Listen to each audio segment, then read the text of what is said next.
30 is Kevin Acee. It's been a perfect start, truly, for the Padres. Trying to get to 7-0 today, leading behind Dylan Cease. Remember, Michael King, we didn't even talk about it. It was so good last night.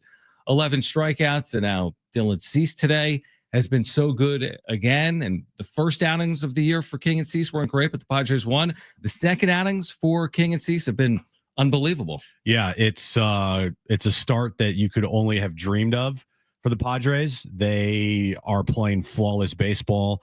They are doing all the things right.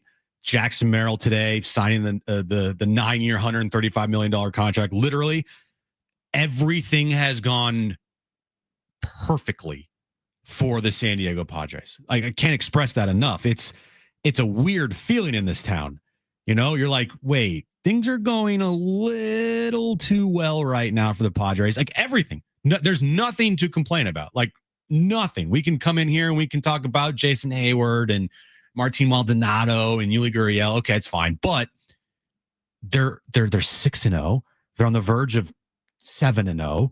Their stud center fielder, who is adored in this town, beloved, Jackson Merrill. Oh, by the way, 9 years, $135 million, pretty team friendly. And he says that he essentially wanted to sign that deal to give the organization flexibility in the future to sign other players because all he cares about is winning. Right. It's like that. It's so true. That is the dream scenario. It's like when you end up with Tom Brady and Brady takes less to win. And then there's other quarterbacks that take more because they want what they're owed. You know, there's players around baseball right now making way more than Jackson Merrill. There's young players making more than Jackson Merrill. But then again, like at the end of the day, you got $135 million guaranteed. This could be a deal worth over $200 million, by the way. And he's only going to be 30. And there's been a lot of 30-year-olds in Major League Baseball that have signed rich contracts. So he has a chance to earn beyond 99% of players all time, right? He could earn $200, $300, $400 million over the course of his career, but there's more than money. I mean, there's happiness, right? I mean, if you want to be in San Diego, if this is the group you came up with, if you want to win at a high level, like they've proven they can do those things. They still have to go beyond it. They still want to win at a higher level. They still want to get to a World Series and win a World Series, but it's only year 2 for Jackson Merrill. You got to ask yourself this. Are you better off in this situation or are you better off elsewhere? And I think Merrill answered it immediately. I mean, he knew from day one, Jim, he has been preaching this since he reached the major leagues. I want to be in San Diego. We're like, you're a kid. You're just saying that. That's funny. Oh, I'll take less. You're a kid. No, he was being honest. He wanted to be here all along. And not only that, he matched his actions with his words. He has a fairly new agent, so it's not like the organization was dealing with like Scott Boras. But at the end of the day, I think a lot of other agents might have said you should wait this thing out. Like Paul Skeens ain't signing a 9-year, $135 million deal to stay with the Pittsburgh Pirates. Right. Jackson Merrill is. Jackson Merrill is saying to the organization and the fan base, all I care about is winning. I also do care about getting compensated, but it's not the like end all be all. Kind of like with Magoon, and we'll talk about Magoon here coming up in a bit, where it quotes from Dutch says like, sometimes money isn't everything to people. Mm-hmm. Sometimes, you know what, $135 million, that's enough. Like, money with the potential to have $165 million because that 10th year is a $30 million option. I think there's some escalators in there with like getting MVP votes and whatnot. But to some people, like Joe Musgrove, he signed a 5-year, $100 million contract, and he could have gotten more in the open market. But he said, look, I want to stay here, $100 million. If I can't live off $100 million, then I got problems.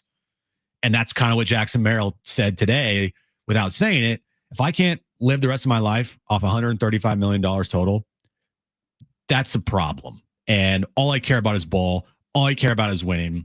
He is the perfect player that every fan dreams of having on their favorite team. And that's Jackson Merrill. Could not be more happier. He is, I mean, just a revelation for this organization. He is a guy that, is just perfect. He is literally, to me, damn near perfect. And every fan loves him, as they should. Brent, can we hear one more time? Because I thought this was an unbelievable soundbite from Jackson Merrill. The cut you have on what he hopes to do over the next 9 or 10 years from Jackson Merrill. So again, this was this morning at Petco Park. The deal's officially official. This is Jackson Merrill on what he hopes to do in the next 9 seasons. Winning, and just winning only. There's so much in a contract with money and all that, but my goal is to win. It's always been to win. It's always been to dominate with my boys on the field, and I'm just happy I get to do it for a long amount of time now. That's all he wants to do is just win. All he just wants to do is win. I mean, it's a perfect answer. Right. Everything he said this morning when I was listening to it on my phone, I was like, oh my God, this guy, everything he's saying, I love that. Love it. Love it. Love it. Love it. Makes you want to run through a wall. Makes you just excited to watch this kid play. And oh, by the way, he's a superstar. He's not just like an average good player, but everyone loves him because he's, this fan favorite. No, he's arguably the best center fielder in the National League. And he's the probably second best center fielder in the game behind Aaron Judge. Think about that. Aaron Judge is number 1 for good reason. And right below that is Jackson Merrill. Jackson Merrill is, I was listening to MLB Network today, Brian Kenny. I know, I get it.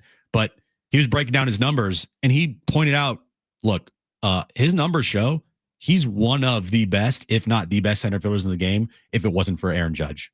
Which is crazy to say about a guy that's been in the big leagues for like 170 games. To say, Right. and isn't a guy that broke in at the age of 24 or 25. Brent, one more from earlier for our listeners that missed it from AJ Preller on how this deal came together from earlier today. So this is AJ Preller with the media, how this deal came to be. Yeah, we've had a couple attempts over the last few years, and then just re-engaged here, really going into the off season. That, hey, this is something that obviously, we're going to focus on continuing to build our roster and our team. But when we get to probably to the new year, this is something that we're gonna look to from Jon and Eric and myself. When we got to the last month, we started to get really serious. So I think again, the last couple of years, Nick's had conversations with Josh and Drew, and then started the off season, sat down with Jackson and said, hey, where's your head at? What are you thinking? He indicated again he was open to it. He really wants to be here. So it's like, all right, let us kind of get to our off-season business. And when we get to the turn of the calendar, we'll start getting more serious with it. And, that's how it all unfolded here the last couple of months. Just like that. Easy. You heard rumblings too. Remember a couple weeks ago when we talked about, potential rumblings of Jackson Merrill signing an extension, and we were talking about it and didn't know how really real it was, but there was rumblings of, hey, they've talked a couple times. I remember Dennis reported that they were talking a couple times last year, and they were talking in spring training. And so, it was funny. Darren, and I texted him this morning about this. Darren tweeted out something, I think 5 days ago. And all he tweeted out, and it was at a random time. It wasn't during the baseball game. He tweeted out a picture of Jackson Merrill doing like a shrug. Mm-hmm. And all he said was, this guy. And it was at a random time. It wasn't during a game. It wasn't like right after he did something good. It wasn't during the game. I didn't realize that. It wasn't. Yeah. Because I saw the tweet. I didn't realize when it happened. It was at a random time. And I go, that's interesting. Right. Because we know Darren's in the know. And so I texted him this morning and I go, so this is what you were talking about. And all he did is sent me a winky face emoji back. I mean, obviously, when you're working on a $135 million deal, it's not like it's something they put together in a PDF 12 hours ago, right? There has to be back and forth. There had been conversations. He commented on it at the end of spring training. You sometimes think that when a season starts, all that matters is what happens on field. Like that's what, when Profar got suspended, I'm like, oh, that can happen. You kind of forget, like you're in season. Things can happen. And once we got into the season and I watched the Padres get off to a 6-0 start, I'm not expecting to wake up this morning and see a Jackson Merrill 9-year deal. I'm just not. They're off to a great start. You're in season. You're worried about winning, but you can accomplish both. That has been proven before. This is not the only instance of a player signing a deal in season. And by the way, it's not even in season. I mean, it's 6 days in. You know what I mean? So they're probably talking about this in late March. All of a sudden, late March, the season starts. But the sides want to come to some type of resolution. And I do think the Padres were probably the side that's like, let's push this thing through. Because if we don't get it done now, and Merrill is Merrill, it's only going to cost the Padres more. So I see this as, yes, it happens in the season, but it's almost like it happened in the offseason. Because it clearly started in an offseason and just happened to end 6 days into a season, but it clearly started well before the last 6 days. Yeah, there Obviously. were talks. Yep. It's not like all of a sudden they said, Hey, yesterday, it's Monday, let's do it. hey, you want to do this? The bobblehead night was really popular. Yeah. Man, that'd be cool if they did it on the bobblehead night, right? So he had the bobblehead night. They named a road after him. That sign was taken down. I saw a tweet this morning from Annie saying that the sign was gone. Well, okay, there's a road sign about a highway. There was, yeah. There's a bobblehead. There's a homer last night. There's a 6-0 start. There's the contract extension today. There's a homer today post-contract extension. They're up 4-0 in the 7th inning. Dylan Cease is still out there throwing darts. Other than that, Mrs. Lincoln, how was the play in a positive way? I mean, it's Lincoln survived. Yeah, exactly. It missed. Yeah, it missed. The bullet missed. 4-0 to your point. The Padres have 3 shutouts in their first 6 games coming into today.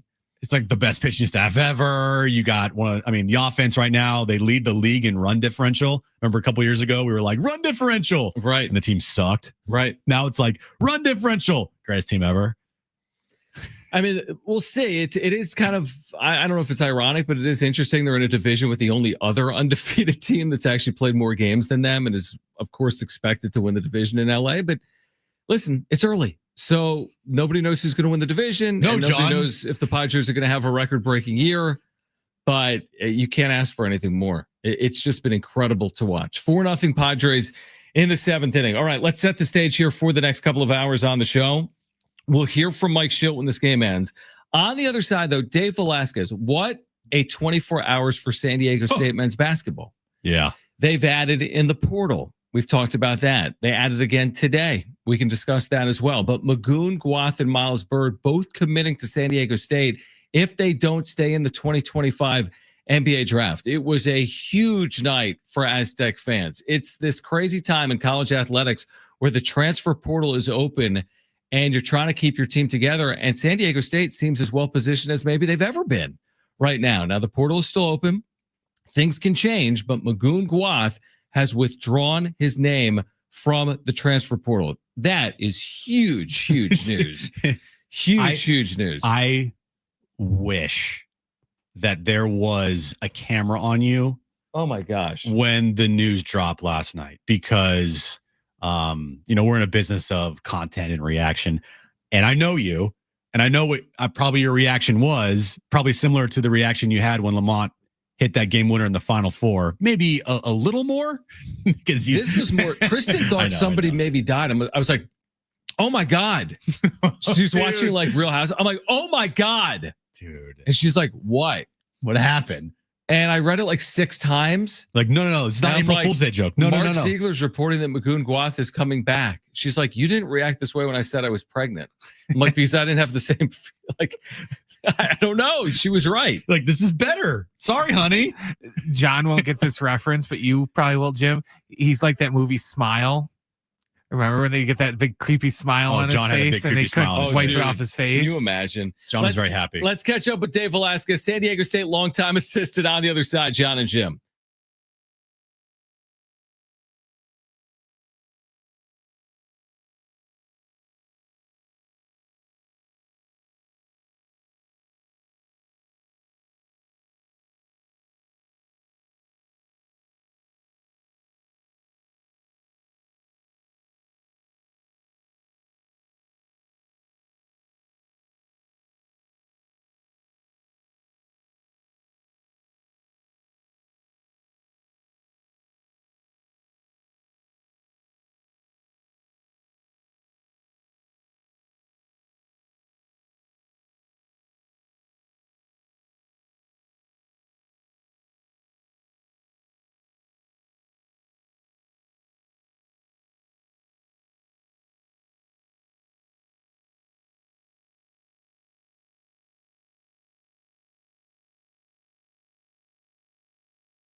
All right, this update is brought to you by Staples Stores. Update in the Padres Guardians game, final game of the 3-game series. Padres looking for the sweep and to finish off a perfect homestand to start the year. They lead the Guardians 4-1, top of the 7th inning. Runner on second base with 1 out for the Guardians. Moving over to other news with the Padres. Jackson Merrill has signed a 9-year, $135 million contract extension with an option for a 10th year at $30 million.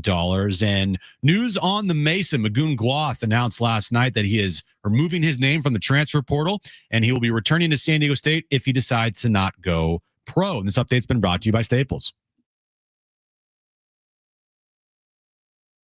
All right, San Diego, Southern California, hour 2, Jon and Jim. What a 24 hours in the San Diego sports scene. I'll tell you what, Dave Velasquez, longtime Aztec assistant, has done such a good job over the years on the Mesa. Of course, right now, working with Brian Dutcher and his staff here, getting ready for 25-26. We're just a couple of weeks removed from the season. You can only imagine, Dave, the reaction of Aztec fans when they saw this news about Magoon Gwath withdrawing his name from the transfer portal. Yes, he could still go to the NBA draft, but if he comes back to college, he'll go back to San Diego State. My reaction was so ridiculous, Dave, that Kristen, my wife, was on the couch with me. She's like, you didn't react to this when I told you I was pregnant 6 years ago. And then she was right. She was spot on. So I want to know, what was your reaction? This is such a crazy time where guys are in the portal, then they're out of the portal. What has it been like for you to be a part of what's transpired here with Magoon specifically? And thanks for hopping on. I appreciate you guys having me. It's definitely been a learning experience. But when we found out that Goon was coming back, I mean, like you said, I think if my wife was around me, she might have said the same exact thing. I think I was more excited too. So I understand where you're coming from. We all were. And more than anything, it's, we're so excited about where Magoon was, his growth, his development on and off the court, and just to be able to be a part of it for one more year if he doesn't go to the NBA draft, and it just speaks to what our culture, what our tradition is. And, he stayed and he had a lot of offers and he had some big time offers, but he believed in our staff. He believes in San Diego State community, and he believes that this is the best place to get him ready for the next level. And it's going to be awesome to see the growth over this time. If, like I said, we're going to root for him to get to the draft, but if not, his development going into next season. I mean, he was already freshman of the year and defensive player of the year in our league. I mean, it's going to be an exciting time at San Diego State. Where were you, Coach? Like, were you at the facility? Were you at home? I mean, this kind of dropped kind of late at night. Well, guys, when you're involved in it, you don't get just a yes. You know what I mean? There's a lot of conversations that happen, and so, but we got to go to work on our reload campaign with Mesa. That's a real thing, and we have the reload campaign right now. We're at $320K out of $500K, and we got to get people to give. We have an anonymous matching donor that will get there if we hit that number, and that's what it is in college basketball. So for us, Mesa is as big of anything to continue to retain our players and continue to get other new players. And I can't speak on everybody, but you guys read the news. We're adding some big time pieces to this program, some pieces that are going to add value in every which way to this program, but to retain the guys we have, to keep the transfer portal quiet from our end, we need our fans, the community to step up, tell a friend, get a friend to step up and help us out. Yeah, I do love that. Dave Velasquez with us again. If you want to contribute, your donation is matched going on right now, mesa-aztecs.org. So your donation is really going far right now to help keep this team together. Add to it as well, mesa-aztecs.org, to take advantage of that matching offer going on right now. I want to say again that this transfer portal era is relatively new, but oftentimes when players went in previously, and I'm not just talking about with San Diego State, typically you go in, you often leave. Now, I noticed in the last transfer portal window with college football, there were players going in and then returning to their teams. When Magoon went in, at that point, did you think there was a possibility to get him back or not? I did. Okay. I did. I think we all did, because we knew where Magoon's heart was. We knew what his trust in us was, and he'd be a fool to not go and see what else was out there. You know what I mean? Like, to go see what it is. And, it's a business now, and fans and coaches, we all have to move on from the old days on what it was. It's never going back again, and so for him to look at what he had, and then to be able to come back and say, okay, this is exactly where I want to be. You talk about being, 10 toes down, 2 feet in the boat. I mean, that's as much as you can ever be by going in, seeing everything, and still saying, you know what, I'm staying here at San Diego State. And I think, like I said, I speak to the culture, the tradition, the Coach Dutcher, how he runs the program, how everyone in our program operates, how much his teammates mean to him, his brothers that he's with every single day. It speaks volumes. And to have his family trust us as well, not just Magoon. He's a young kid who relies on his family to help him in this process. And they, for their trust. I mean, it's everything you'd want as a coach, to be honest with you. And it was special for us to have the opportunity to possibly have him back next year.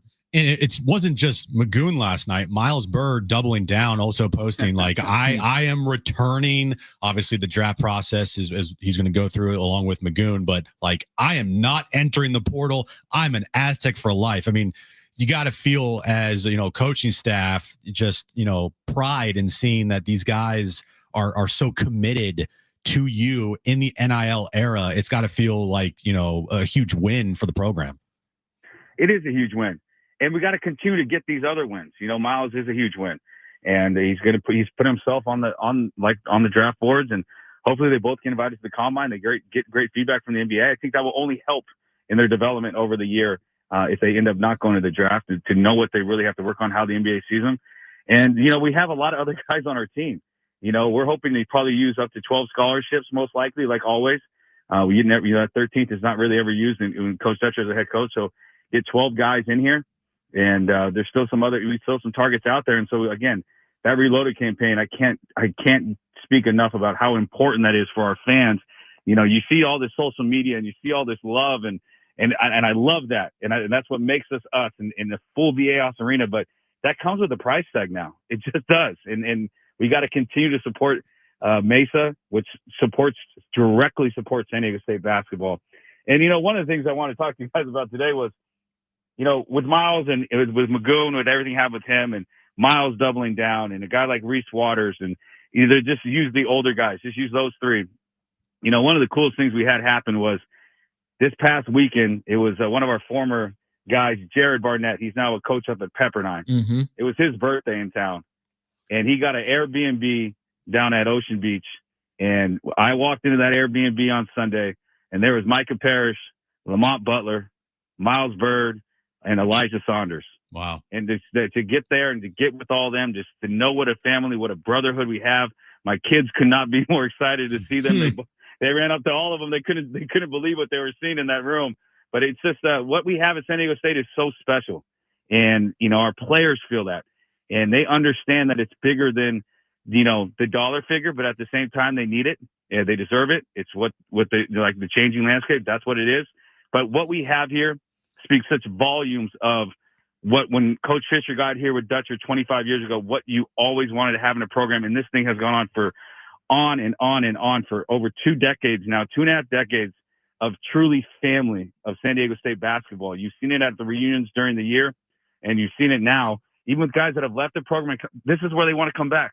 Lamont played a game on Saturday night. He's in San Diego. This is home. Yeah. This is home, and this is family. And you can't replicate that. And it's so awesome that our current guys are starting to feel that, and I think it's something that needed to be said on how close we all are and how much bigger than basketball our program is.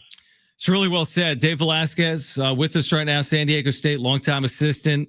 Again, that matching campaign going on right now, mesa-aztecs.org to keep this team together and add to it, mesa-aztecs.org. So what is this era like when the portal is open? You've gone through it now for a couple of years. I know Dutch said, I think recently publicly, that he's as busy now as he would be in the season. Like, this is really a crunch time.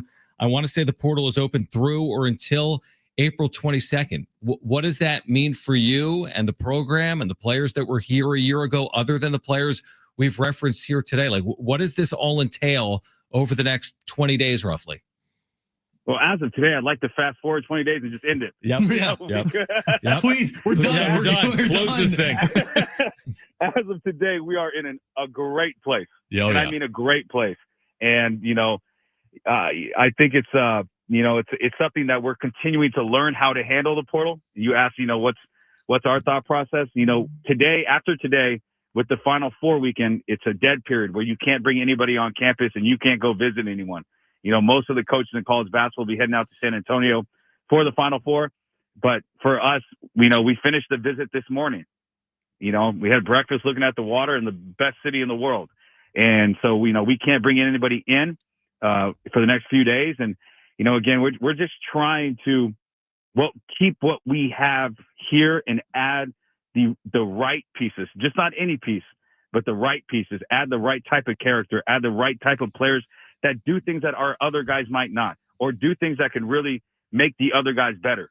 And I think that if you're really watching and you're studying what San Diego State's doing with the roster, that is exactly what we're trying to do. We're trying to add pieces that add value to our team in so many different ways. And part of that way being, how can they make our other team that we have here already, how can they make them better? And we're trying to do that every single day. And again, it's such a moving target for the next 22 days. And seriously, can we just get to that date and close this thing?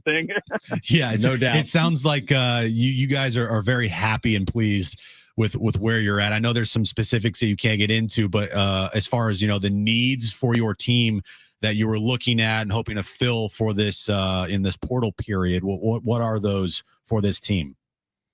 Well, I think, pass first guard was the first thing that we would look for in terms of if we got a chance to get, Miles Bird and Reese Waters back, pass first guard that plays, different than Taj, because Taj DeGorville is going to be a big time player. And then when you have guys on the wings and you can have a guy, multiple guys be able to play off ball screens in the guard spot, I think that's incredibly crucial. So we'll look for us to continue to add guys that not just play off ball screens, but can do a lot. And also just, again, early up the ball, get those guys, get Miles Bird playing downhill, get Reese Waters catch and shoot shots, get him playing off closeouts. Like, you got to remember, Reese Waters didn't play a single game this year. The guy was preseason first team in our conference before he got hurt. I mean, he's a stud. And so, I don't need to name everyone on the roster, but that's kind of what we're looking for. And then obviously looking for a little bit, we want Magoon to help get better at the rebounding area, get Heidi to get better at the rebound area, Farrell Compton get better at rebounding, and then add another guy that could go in there and be versatile and help us rebound the ball. And also just, we got to have guys that can defend at a high level, an elite level that we defend at. And again, San Diego State is always going to be known for defense, but at the same time, we want to continue to make our offense better. And that's part of adding the right pieces to this group. And it's not just a plug and play situation. It's got to fit with everything we do in our program. Final one for me to further the conversation on Magoon. You talked about like what's next for Magoon, but if we get to a point where he's back at the Mesa for his redshirt sophomore season, you talked about his strength and his rebounding. What is another year of college basketball look like for Magoon? Like, where would you see that growth on the floor if you're an Aztec fan over the next 12 months? I would say consistency, and then I would say just to overall, just a feel to how much he really can do out there. We talked about it in his redshirt year when he got to practice those last 6 weeks. He can play off ball screens. He can play a closeout. He can score inside on the block. He can push the ball in transition. Defensively, we've seen what he is. I mean, that's incredible. Defensive player of the year as a freshman, I think he played 26 total games so far, and he wins defensive player of the year. He's an elite shot blocker, if not the best in the country. So defensively, we got to continue to get him better at some things on that end. But offensively, it's just being more consistent. It's continuing to highlight all the things that he can do on the floor. He is an unbelievable basketball player on both ends, and we are so lucky to have him. Mesa-Aztecs.org, that matching campaign supporting San Diego State men's basketball going on right now. Mesa-Aztecs.org to help keep this team together. What a 24 hours with the Magoon news and much more. If you follow it on social media, there's much more going on right now. Positive momentum with San Diego State men's basketball. So, Coach, we always appreciate you, man. We really do. We'll do it again. Hopefully this portal closes at some point sooner rather than later. Within the next 10 minutes. Yeah, just close this thing down. But thank you for hopping on today. I always enjoy it. appreciate you guys, and hopefully the Padres go 162-0 for you, John, and go Aztecs. At this point, it seems likely. Yeah, I mean, they're on pace for it, so I'd be surprised if they didn't. Guys. Yeah. Thanks, Dave. All right, Dave Velasquez again. He has great insight. I love talking to him about you could the tell. Aztecs. He's excited. You could tell that he is very, very happy. There are things obviously he couldn't discuss. That's why we asked him, like, what are your needs here? And he mentioned a pass first point guard. Well, that's obviously in the news today with the team getting a commit from. We can talk about it. We can talk about it. He can't talk about it. Right. They added a kid, I think he's a fifth-year player from Southern California earlier today. Yeah. Who was at Louisiana Tech. He was third in the nation in assists per game last year. Sean Newman Jr. He averaged 7.9 assists per game. He had a 20 assist game last year at Louisiana Tech. Is that good? It's pretty good. 20 assist game. So they've added Sean Newman. We talked with Jeremiah Odin, who's a slasher, rebounder. They re-added Magoon. Adam Magoon. Miles Bird has doubled down. He already had said he wasn't going anywhere else. He said it once again. He's not going anywhere else if he doesn't go to the draft. Reese is going to return. So again, it's like as it sits currently, you feel really good about it. But we do know in this era, anything can happen. Things can change. Yeah, but players on the roster, right? But if you just read between the lines with Dave Velasquez there, very, very happy. All right, more on Magoon on the other side. Then coming up at 3:30, Jesse Rogers from ESPN. Jackson Merrill signs a 9-year deal. His reaction to the terms, the dollar figure, the length, and the 6-0 Padres. Jesse Rogers will join us from ESPN at 3:30. It's Jon and Jim.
All right, SDFC Midweek Live coming up at 6 p.m. with Darren Smith. Again, coming off that win this past weekend over LAFC and looking forward to this weekend as well. SDFC Midweek Live today at 6 after Jon and Jim right here on San Diego Sports 760. Jesse Rogers, ESPN, really good voice on all things Major League Baseball, baseball reporter for ESPN. He will join us. His thoughts on Jackson Merrill signing this 9-year deal. He'll join us coming up in about 8 or 9 minutes. Now, the Padres are trying to hold on here. They do lead Cleveland, trying to complete a sweep of a homestand at 7-0, leading Cleveland right now, Jim, in the 8th inning, 5-2. Yeah. Luis Ariz hit a home run today. Jackson Merrill hit a home run today. Pitching was great from Dylan Cease. They're not going to be perfect all the time, the bullpen, even though the bullpen has been perfect this year, essentially. 1 run in 20 innings coming into this game? 0.45 ERA. I think it was 1 run in 24 innings because they went 4 scoreless innings yesterday. That's right. Yeah. 24 scoreless innings. Yeah. Where have I heard that before? No, it was 1 run in 24 innings. But still, yeah. They're going to get tested at some point for sure. But if they can complete the homestand sweep here, and there's trouble in this 8th inning right now, if they can complete this homestand sweep, like we said to start the show, everything is awesome, everything is great, and this is a moment in time that we are living in that has never happened before in Padres history. So Padres fans, soak it up right now, and hopefully the good times continue to keep rolling. Yeah, there was an interesting tweet from our former colleague Marty Caswell this morning where she's like, could you ever imagine a better week for Padres fans specifically? And really, the only better weeks are in postseasons. The only way to have better weeks than this, because this is the regular season. And of course, it matters. It helps you get to the postseason. But yeah, it could be topped, but it's not going to be topped in many regular seasons. I think it's going to take special play in postseasons, which is something they've done at times over the last 5 years. They've had series wins, and they're going to need more of them moving forward. But yeah, from a regular season first week of the year perspective, of course you can't top what they've done this week. Don't get me wrong. 2022 when they beat the Dodgers, that was a great week. Yeah. But it was quickly, squashed when they took on the Phillies in the NLCS. Right. But yeah, I'm thinking about a better week that you could have, especially to start a season. They've had winning streaks in the season for sure, but at the start of the year, there has definitely not been anything better than what has happened through the first week of this season. Everything has gone right. You could not have asked for a better start. And then to put the cherry on top, signing Jackson Merrill just makes every fan just go crazy. And if they can complete this game right here and win it, 7-0 to start. If they can complete the game here, Jackson Merrill signed forever. Not forever, but you get my point. It's great.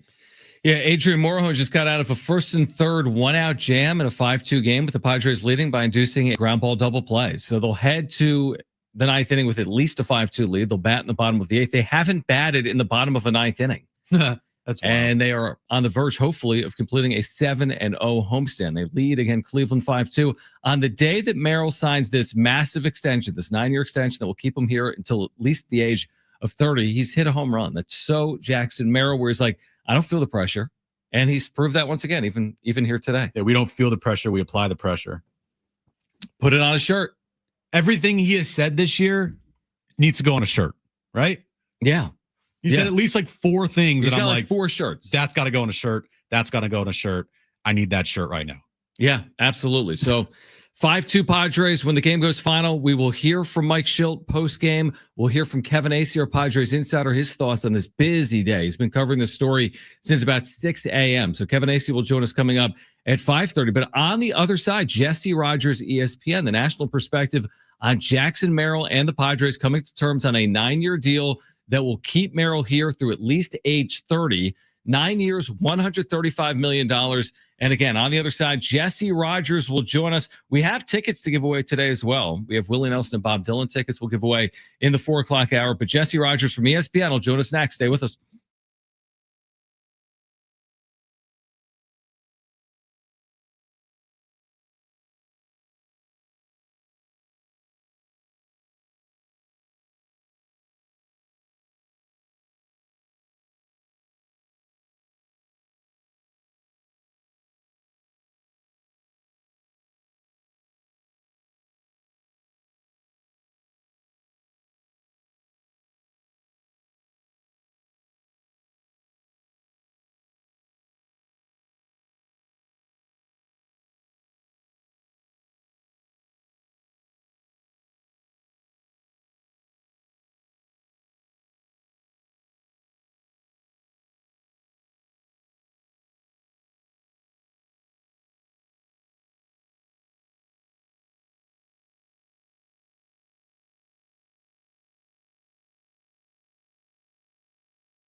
This update's brought to you by Staples Stores. Padres Guardians, final game of their 3-game series. Padres looking to complete the sweep and complete the perfect homestand to start their year. They're leading the Guardians 5-2 with 2 outs in the bottom of the 8th inning. Luis Ariz and Jackson Merrill both have home runs today. Speaking of Jackson Merrill, he signed a 9-year, $135 million contract extension this morning with the Padres. And Aztecs news, Magoon Gwath announced last night that he is returning to San Diego State, taking his name out of the transfer portal. He will also enter the NBA draft process. And this update's been brought to you by Staples.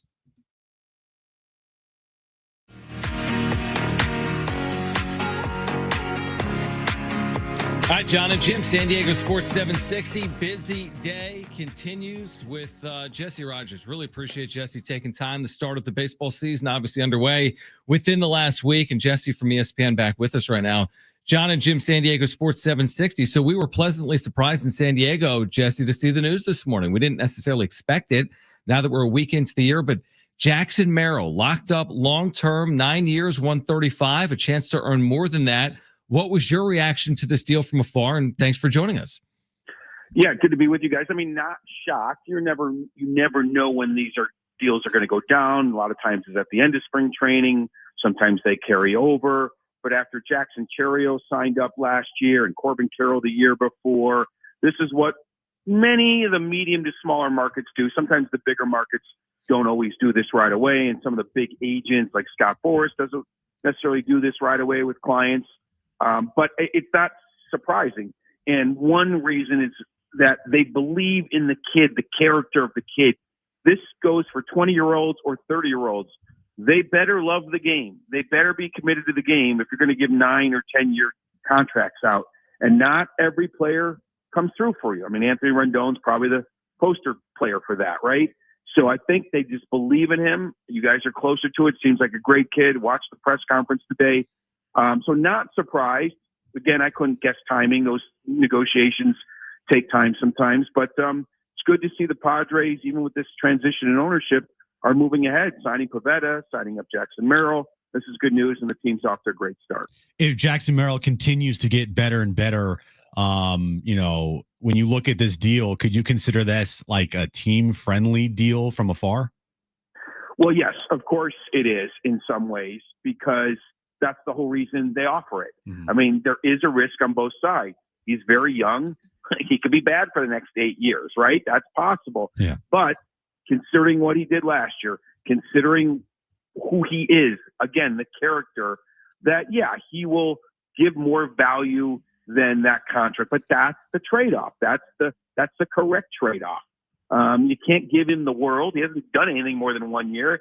And you can't completely lowball him either. It has to be a compromise. And most of the time, unless it's the biggest agents and the for sure thing players, they're going to get $700 million like Shohei or Soto. It's a smart move for both sides. And I think a lot of the smaller markets are trying to do this. Bobby Witt, Kansas City. It makes a lot of sense for the player, and it makes a lot of sense for the team as well. Jesse Rogers from ESPN with us right now. Jon and Jim, San Diego Sports 760. Jesse, in your opinion, does this say anything about the stability of the Padres ownership, considering the change they've had, the untimely passing of Peter, the interim chairperson, Eric Katsenda, now Peter's older brother, John Zeigler, running the operation? We didn't necessarily know what to expect, but here he is a month on the job. There's been Pivetta. There's been this for over $100 million. What do you think it says about ownership? Well, I definitely think it has to show at least a moment of stability here.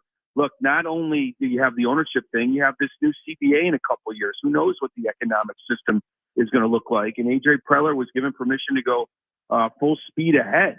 So, yeah, I mean, look, rumors are rumors, but it went from trading Dylan Cease and Michael King to signing Pivetta and Jackson Merrill. It's crazy.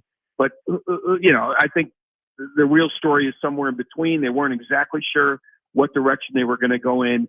And then he's given the green light to sort of go for it. They got a great core there. It'd be silly not to go for it in some respects. There's a 9-year deal. The money is spread out. It doesn't crush the Padres' finances, but it is telling that they are able to move forward. I think Pivetta was the one that showed that, to be honest. Padres are a couple outs away here from starting their season 7-0, Jesse. What do you make of their start this year? Well, it's going to be a great series. I'm in Chicago. Yeah. They're pitching versus the Cubs offense. The Cubs offense has been, if you can believe it, even better than the Yankees. They're just not getting as much notoriety for it, but they just finished a sweep in Sacramento, destroyed the Athletics pitching. So this will be a great series. I just, if Mike Shilt's listening, pack an umbrella, pack a winter hat, because it's going to be very cold. And that goes for all the players. So I love it. It's Petco's turned into a bit of a home field advantage, a party there. Really great start to their season. I think the Dodgers have raised the bar for everybody. I think the Diamondbacks, the Giants, obviously the Rockies are the Rockies, but I think the Dodgers have raised the bar in that division. And I think they understand, we're going to go for it if we can. If we don't beat out the Dodgers, well, there's 3 wild cards to be had. And that's what San Diego and Arizona is thinking. So, but of course they're going to try to dethrone LA. So I love their start. I'm not surprised by it. Of course, being undefeated could be a surprise, but they're a good team that's off to a great start. Now let's see what they do in some cold weather. Yeah, I know the weekend's going to be very cold in Chicago. Do you see the National League West as potentially the best division in baseball this year? Yeah, I mean, obviously Colorado drags it down. I think San Francisco is going to be decent. It seems like they got a good vibe with Posey going in, for the moment. I mean, we can make smart. I do think the AL East is not as top heavy. Mm-hmm. They're all good. They're not as top heavy. So you couldn't still make a case for the AL East, even though the Yankees are off to a good start. I don't think any of those teams are necessarily better than the Dodgers or maybe even the Padres. The AL East has parity, but I'm not sure if it's elite parity, especially with Cole and Stanton out. So weigh that against a really good NL West division without Colorado. You know what I mean? We'll see. Now the NL East should be top heavy with Atlanta, Philly, and New York. But Atlanta's off to such a bad start. We'll have to see how that goes when Acuna and Strider come back. So if the Rockies were a little bit better, I'd give it to the NL West, but they drag it down a bit. Jesse Rogers with us right now from ESPN. There's no question about it. When you look at Padres Dodgers from afar, not talking about a true rivalry, because we know they have the Giants. We know there's some great rivalries in baseball: Yankees, Red Sox, Cubs, Cardinals, obviously. But the way Padres Dodgers has played out this decade, is this one of the more unique series going on right now in baseball? They've been in the postseason against each other 3 times this decade, which is kind of crazy to think about. Well, yeah, I mean, I grew up in the Midwest. All I ever knew about was Dodgers Giants, right? That was the rivalry for so long, and sort of a hatred, between the teams. The Padres were a little bit of an afterthought. And what's striking to me, and I've covered series here over the years, is just what I said earlier, the change that's gone on in terms of that home field. It feels like a home field advantage. It feels like a place to go. And maybe it has to do with the Chargers leaving, and it's the only show in town. You guys can speak to that better. But I think that has elevated everything, because we know the Dodgers show up. The crowd shows up. Maybe it's late. Maybe they leave early. But certainly they show up, and then the playoffs they show up. So I look, it's not just the teams; it has to be the fan bases that come along for the ride. Giants have taken a dip in that category, right? Their attendance has come down. Padres has come up. So I think it's fun. I think Padres Dodgers has kind of replaced Dodgers Giants in some ways. Which is honestly incredible to say. I mean, we know the history of Dodgers Giants, but the recent history, the here and now of what's playing out in Southern California between the Padres and the Dodgers. And we know the Dodgers went through the Padres last year, but it has really been fascinating to watch. Even the Roki Sasaki sweepstakes this offseason, where people here thought there was a realistic shot. And a lot of that had to do with both the Padres and the Dodgers. Jesse, we appreciate it. We're looking forward to the upcoming series this weekend in Chicago between the Padres and the Cubs. And thanks for doing it, as always, for San Diegans. You got it. Anytime. Be well. All right. Great stuff from Jesse Rogers, ESPN. The Padres have won again. They are 7-0. They complete the sweep. The bullpen, Robert Suarez, another save. Dylan Cease was outstanding. Jackson Merrill on contract day homers. And this unbelievable pinch me start to a season continues for San Diego on their way to Chicago at 7-0. I mean, I don't have anything to say. I'm literally speechless. I'm legitimately speechless. I've been in this town for 15 years. Now it's not, like some people in this town, obviously, that have been in the media, but 15 years watching Padres baseball as closely as I have, covering this team for as long as I have. Yeah, we're watching history right now, folks. Like, we are legitimately watching and living in a time of history with this team. This ain't a fluke. This ain't a fluke 7-0 start. I can confidently say that. It's not like they started out the season against the A's and the Marlins. Guardians and the Braves, those are two good teams. I know the Braves are winless. I know the Guardians, obviously they got swept this series. They took two in Kansas City before they got here, and they have a good team as well. And yet the Padres just dominated, and I mean dominated, the Braves and the Guardians in back-to-back series to start their year. This is legit, folks. It's another all facets win today where you get the pitching, you get the relief pitching, you get the power from Jackson Merrill, you double steal your way to a run in a 4-run 2-out rally. That's where this game was won. A 4-run 2-out rally. This has been the Mike Shildt formula. Be aggressive. It often pays off. They're running like the wind the first week of the season. They have so many steals. Fernando Tatis Jr. has 5 steals because he's credited with the steal today. He has 5 steals in 7 games. Machado has 4 steals. We've talked about, like, hey, is Tatis ever going to have a chance to steal 30 bases in a season? He's going to steal 30 bases this month on this pace. So you have something playing out right now in front of our eyes that is going to be so much fun to watch. No matter what, ebbs and flows come and the highs and the lows. But it's going to be so much fun to watch just based on what we've seen play out over 2 series. The only thing that I'm like disappointed about. What are you disappointed in? Here's what I'm disappointed in. Right? Okay, I'm listening. Imagine if this weekend it was like Padres Dodgers. That'll be unbelievable. That's the only thing. I wish that they played the Dodgers earlier this year. I wish they did. Instead we got to wait till June for that to happen. Wouldn't you prefer they're both 50-0 when they meet? Well, yeah, that'd be awesome too. I kid, obviously. No, there is nothing to be disappointed about. They are playing fantastic baseball. Everything has gone right for them. The vibes could not be any better. Literally, like they could not be any better. Possible. And I would also put in things that have gone the Padres' way this week. I hate seeing it, but Jerks and Profar, all we did offseason was talk about how they needed to resign Jerks and Profar. And when they lost Jerks and Profar to the Braves, I especially was upset about it and thought that was going to be a big loss to their team over the full year. They didn't sign him. He goes to the Braves and he gets suspended for PEDs. And you're almost looking at it as like, we dodged a massive bullet here. So you dodged a massive bullet with Profar. All of your new players that you've brought in have been awesome. Jackson Merrill is hitting 400 on the year. And oh, by the way, they just signed him to a 9-year, $135 million contract. Manny's great. Tatis is great. Hey, Luis Ariz had a home run today. Everyone that is complaining about Luis Ariz, he's going to be fine. Shilt's making all the right moves. I mean, just like, you're speechless. Completely speechless, but you know who won't be? Mike Shildt. And we'll hear from him coming up as he comments on a Padres series sweep again. Deja vu. San Diego 7-0. They'll be in Chicago on Friday morning to take on the Cubs to open their first road series of the year. Kevin Acee swings by at 5:30. Mark Zeigler will join us coming up at 5 p.m. on Magoon Gwath's decision. We've got you covered, Padres fans. This will be our wrap-up show on Jon and Jim. It continues next.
All right, Jon and Jim, San Diego Sports 760. The Padres are 7-0. We'll hear from Mike Shildt coming up. We'd love to hear from you if you're leaving Petco Park. And if you want to react, our phone lines are open, 877-767-4760. You can text us, 70470, start it with team. And Kevin Acee, our Padres insider, reaction to Jackson Merrill's big day, both on and off the field. He will join us coming up at 5:30. It's just sinking in each and every day that the Padres offseason, which was mired in a lot of who knows with the ownership and then Roki and not a ton of movement, they had a core that was capable. Obviously, we saw that play out in front of our eyes in 2024, and the core has played a big role, but they've added to it, Jim. I mean, it's the Gavin Sheets of the world as well that have played a significant role. And 7-0, I don't care who you've played. To your point earlier, I would take it against any team in baseball, 7-0, but they've done it against what we expect to be maybe two teams that at least will vie for playoff spots this year in Atlanta and Cleveland. Yeah, it's two teams that are good teams. That's why I feel like it feels different to me. It's not like they went 7-0 against the Rockies and the Marlins to start out their season. Like you said, 7-0, 7-0. It's not hard. I mean, it's not easy to do. It's hard to do. To win 7 in a row at any point in your season is hard. Yeah. I mean, how long has it taken this team in years past to just win like 5 in a row at times? You know, can they put together some type of winning streak? Can they get some type of winning streak? And it was like nails on a chalkboard to watch this team try and put together a winning streak of that length. They already have a 7-game one under their belt, 7 games into the season. They're for real. They're legit. They are playing fantastic baseball. It is a dream start for all Padres fans. Now it's like, all right, you just keep riding this wave, and hopefully you get to Chicago. I'm not expecting them to go to Chicago and sweep the Cubs, but can you just go win another series? You know, that's what, remember Shilt's big, one of his big things last year early on, just taking 2 or 3. If you win 2 or 3 every series, you're like, what, 90 something games? I remember that. Yeah. I think you're, 104 and 58, something like that. Good. Yeah. So, you know, you've gotten out to this start and you've created this cushion to start out with. All you got to do now is just win series. And you look up at the end of the month, you'll be well over 500. I mean, you have a really good record. 2 out of 3 is 108 and 54, by the way. The Padres' longest winning streak a year ago, and they had that ridiculous second half. They never won more than 7 games at any point. They had 2 7-game winning streaks. Once they were 50 and 50, they were 50 and 50. They had 2 7-game winning streaks in the second half of that year. To your point, it's not easy to do. There are good teams that don't rattle off 7 consecutive wins in a season. No. And they've started their season with 7 consecutive wins. Today, Luis Ariz, who had struggled offensively, hits a home run. Today, Jackson Merrill on his big day hits a home run. Dylan Cease, quote unquote, bounces back with his performance. Robert Suarez, a scoreless 9th inning. What more is there to say? Well, we have a lot. I mean, we have 2 hours and 10 minutes. So I guess and then we have a wrap-up show tonight. So there's more to say. Yeah, there's just a lot to be happy about. That's kind of how I view it. There's a lot to be happy about if you're a Padres fan, to be excited about, to embrace this, embrace the 7-0 start, embrace how well they have played to start the year, and to not go sit there and be like, well, the other shoe is going to fall someday. What if it doesn't? What if they continue to play at this not 7-0 clip for the 162-0, but what if they just awesome, 100 games in the season, they're like 25 games over 500, 30 games over. Like, what if they are playing that well? Now, again, still early on, but I think this is as real of a start as you can get. Yeah, the crazy scenario, I think you referenced it one time. There was the NOS between the Giants and the Braves back in the day where both teams won 100 games. Yeah. And one team was on the outside looking in. That can't happen in today's baseball, but one team can be a division winner and the other can be a wild card. We saw Giants-Dodgers recently where one won 107, the other team won 106. I guess the crazy scenario is you have a all-time franchise record year and you don't win the division.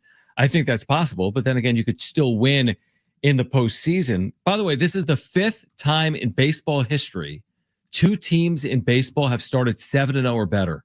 It's just the 5th time in baseball history. They've been playing this thing since there were horses and buggies. All right, the 1800s. It's the 5th time in the history of the sport you have 2 7-0 or better teams. 2003 was the last time. Before that, 1982. Before that, 1962. Before that, 1884. It doesn't happen every day. And to your point from earlier in the week, these two teams are in the same division in Southern California, and they're not meeting this weekend. They're not meeting until June, the Padres and the Dodgers. No, they're not. And we'll talk about that and get to that when it happens. But, if the Dodgers lose tonight to the winless Braves, guess who's in first place in the division? It is April 2nd, but yeah, it matters. Yeah, and I know Jesse was like, yeah, the Rockies way down the National League West. Okay. I still think that the D-backs, the Giants, did the Giants win today, by the way? Did the Giants beat the Astros? I could tell you with the benefit of the internet. I like the internet. And the Giants today scored more runs than the Astros. So they won, and they're 5-1. They're 5. Yeah, you have 5-1 team, 2 7-0 teams. And I think the D-backs are also 3-1 or 4-2? 3-2, which is a good start. 3-2. They play the Yankees again tonight. The National League West at the start of this season feels like a juggernaut. Things obviously will change. I don't expect all of these teams to win 95 games. I don't even know if that's possible in one division. I don't think it is. But the competition has definitely risen here. Jesse, I think, pointed out, and he's absolutely right. The Dodgers have raised everybody's game. The Dodgers in their division being as good as they are has made everybody else raise their level of play. And you've seen that early on this season.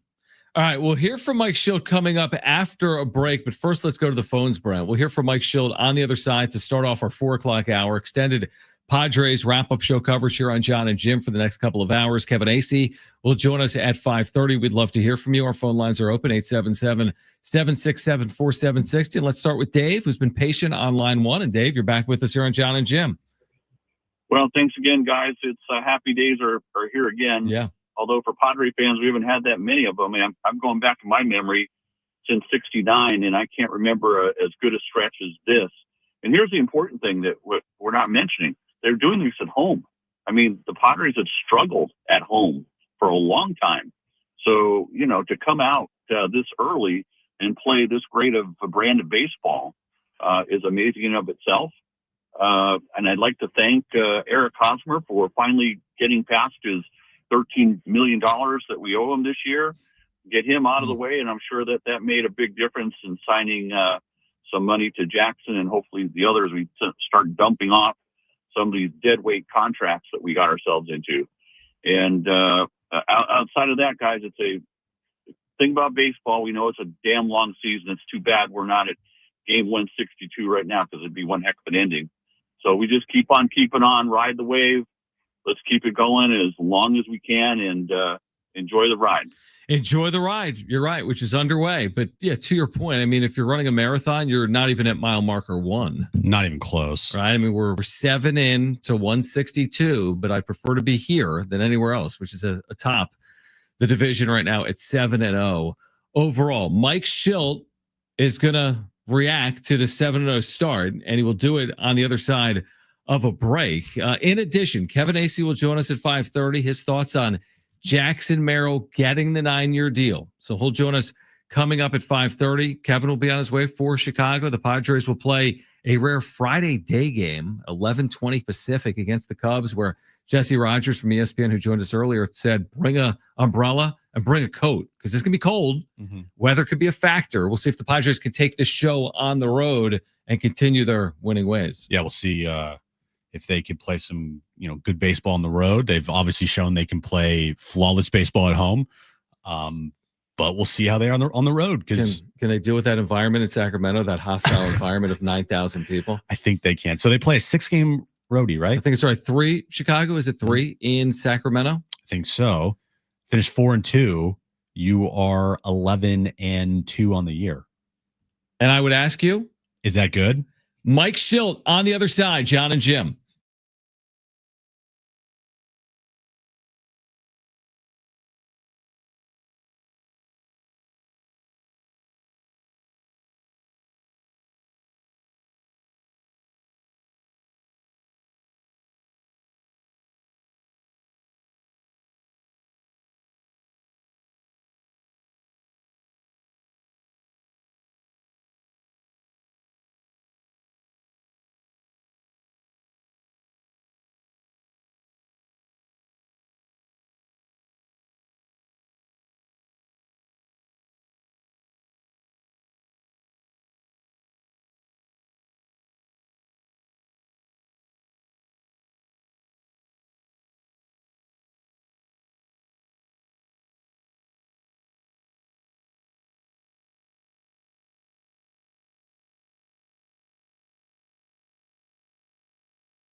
All right, this update is brought to you by Progressive. It is a final Padres win again. This time they win 5-2 over the Cleveland Guardians, completing the 3-game sweep and also completing the homestand sweep.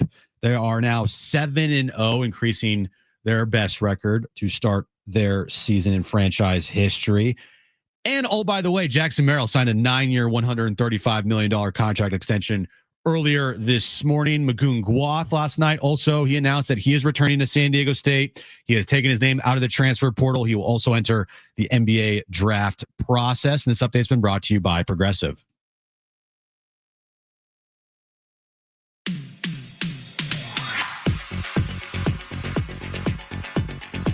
All right, hour 3, Jon and Jim. Kevin Acee at 5:30. We have full reaction to the Padres starting 7-0. We'll hear from Mike Shildt shortly, Padres manager. I don't think there'll be much to complain about. Shildt is always an optimist. They were up and down in the first half of the year last year. A lot of down, truthfully. 4 or 5 game losing streaks. He remained level-headed, optimistic, supportive, backing his team. It certainly paid off in the long run. They won 93 games, but I mean, he's going to be over the moon today. He had the Merrill extension this morning where he was there. He's got his team playing well. Merrill homers today. Like, what is Mike Shildt saying today? We're going to hear from him shortly. Here's the thing. I think when we hear from Shildt, he is going to sound no different than if they lost 7 in a row. I think he's going to be pretty even keeled through this process. I just don't see Shildt, knowing how long a baseball season is, looking at this and being like, job's finished. I don't think anybody's thinking that. Well, of course not. Fans are through the roof. We're through the roof, obviously for good reason. And as we should be. Everybody should be excited about this. But I do know that the players in that clubhouse know how long a season it is. I know Shildt knows, having a 7-game winning streak inside your season doesn't mean anything unless you capitalize on it and continue to play good baseball for 5 months. So you don't think they're looking at postseason opponents right now? We're like, are we going to be the first wild card, or have we won the division? Where do we match up? Yeah, no, you're right. Of course, everyone understands it. They're a veteran group. I mean, yeah, they have a 21-year-old that's kind of leading the way here, and the story of the day in Jackson Merrill. But this is a veteran group with a good majority of their players in their 30s. Do we have Mike Shildt? We will in a moment. He has just spoken with the media. The Padres will travel for Chicago, where they will embark on their first road trip of the year. How about Petco? 6 consecutive. No, it wasn't 6 sellouts. No, it wasn't. 37,000 last night, another 30,000 or so plus today. How could you not be over the moon if you're a Padres fan? We've seen the reaction. Jon and Jim, our post-game wrap-up shows. It's been incredible if you've been a Padres fan to start this year. It's truly been incredible for the fans. That's who you feel best for. With the Merrill news today, with the start, it's a great time to be a San Diego sports fan right now, including a fan of the San Diego Padres. It really is. And it's not just the Padres, by the way. You put out a tweet today.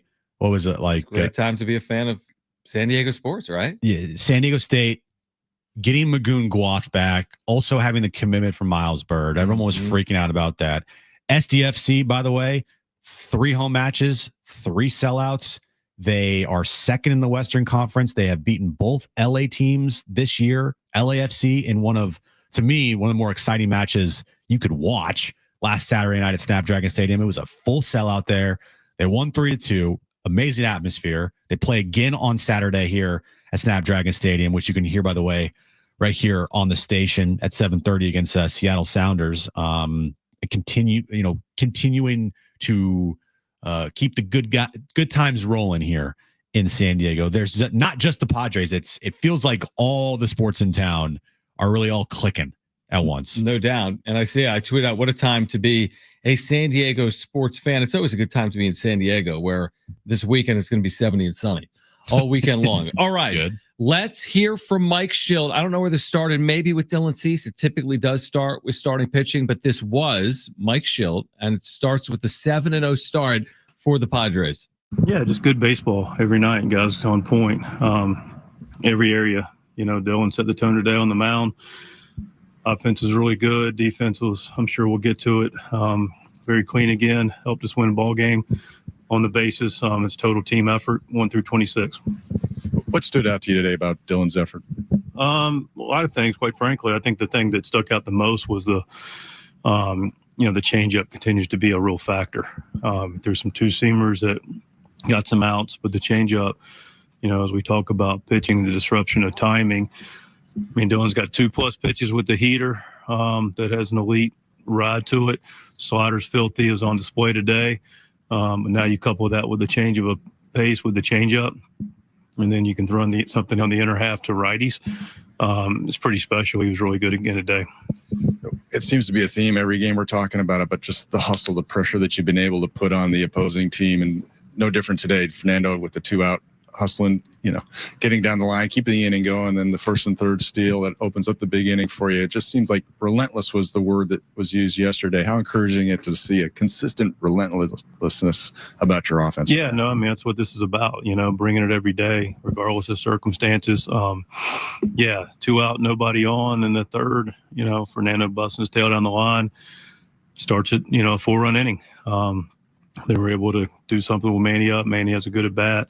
Louis, of course, goes the other way, and Jackson with the big blow once we get things going a little bit. So, pitching a lot of different ways, and so it was on display in the third. Speaking of Jackson, can you guys just speak to how he went about this day? Big day for him, and then meets the moment with the home run too. Yeah, congratulations again to Jackson. That's just fantastic and very, very well deserved. Really happy for him. Really happy for the Padres organization.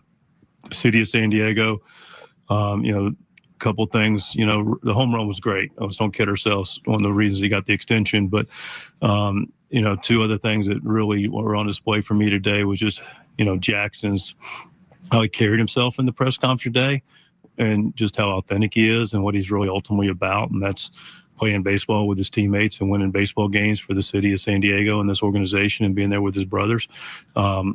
I really, that's the essence of Jackson. And the other part that was, the essence of Jackson Merrill was the base running in the 5th. The homers are great, but he's out there hustling.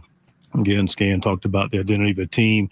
Now Jackson's going to continue to be a part of a group that's the identity of this franchise, with a lot of other really good players. But him busting his tail to beat that force in the 5th, that says everything about Jackson Merrill. And back to the stolen base, can you speak to the decision that the second baseman has to make when he cuts that throw off and try to go get Toddy when Orions retreats? Yeah, I mean, it's first and third. There's a lot of different nuances to first and third baseball, offensively and defensively. And, we're looking to take advantage on both sides of the baseball and look to make, on the offense side, and make sure it's very challenging. Iglesias, I mean, last season you lost a defender in Kim who was pretty outstanding, but to have Iglesias and have him be able to kind of plug in almost anywhere in that infield, what does that do for you guys? Quite a bit. You're able to get Manny off his feet today. We got a guy that has really special talent with his glove, but is overall, really winning player. I alluded to that in spring training. He's shown it over the years in this league, and that's on display for us. Glad he's on our club. But, huge play in the 7th.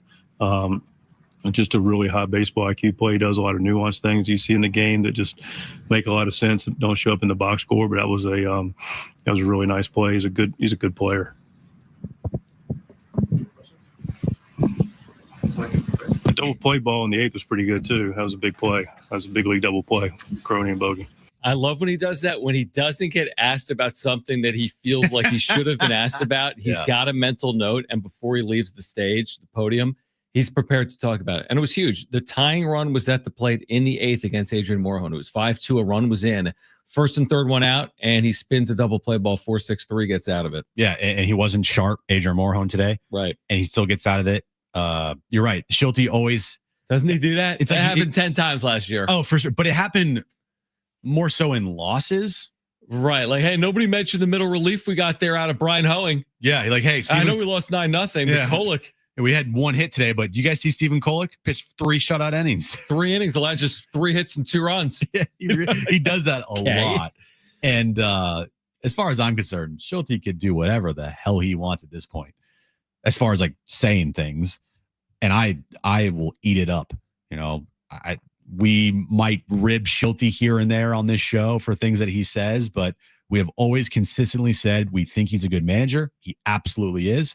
And if this team wins, who cares how weird Shildt is? Who cares how, Shildt constantly backs his players, even if they're on a 0 for 50 slump? Like, if they're winning at this rate, if you say whatever the hell you want, my guy, you do whatever the hell you want.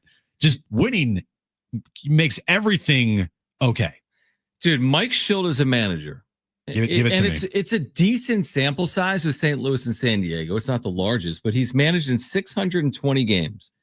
His career record in the regular season is 352 and 268.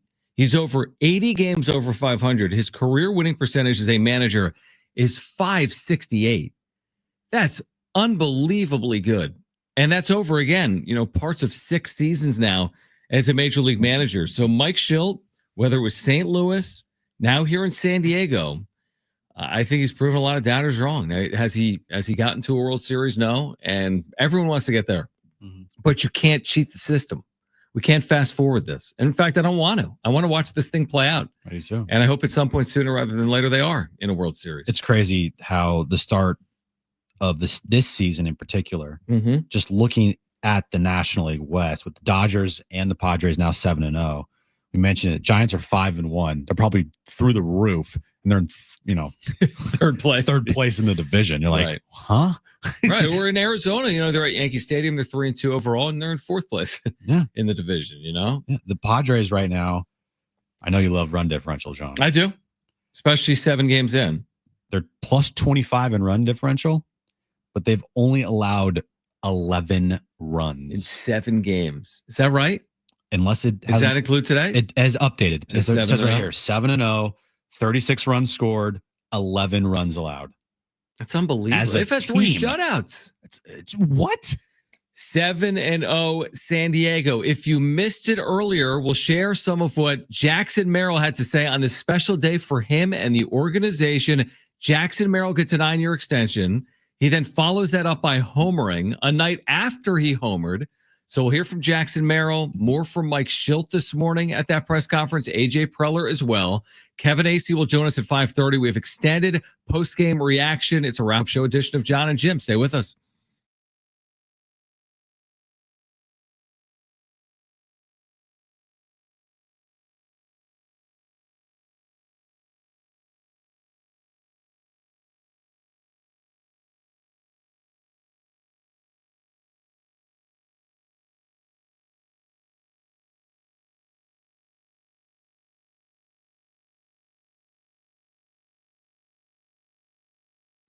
All right, so what could you do with an extra $75,000 right now, or even a couple $100,000? If you own a home, you can get that money in less than a week with Loan Pronto. Hey guys, it is Schaefer, and Loan Pronto is the leader in quickly converting your home equity into cold hard cash, so you can pay off all your credit cards or start that home remodel. Loan Pronto has several easy options to let you access the cash from your home. There's virtually no paperwork, no cumbersome process, no junk fees, and often no appraisal. Listen, the average homeowner now has over $300,000 in equity. That's your money. Use it. One client got $150,000 out, paid off all their credit cards, 2 car loans, and a personal loan, cutting their monthly expenses by $1,500. You can get approved in as little as 1 day. So act now with no hard credit pull up front. LoanPronto.com or 619-207-4336. Get the money you need for anything. 619-207-4336 or loanpronto.com. Equal housing lender, NMLS 1661781. Subject to lender approval, NMLSconsumeraccess.org.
All right, Jon and Jim, San Diego Sports 760 here until 6 p.m. Kevin Acee, full reaction to Jackson Merrill's big day in more ways than one as he homered.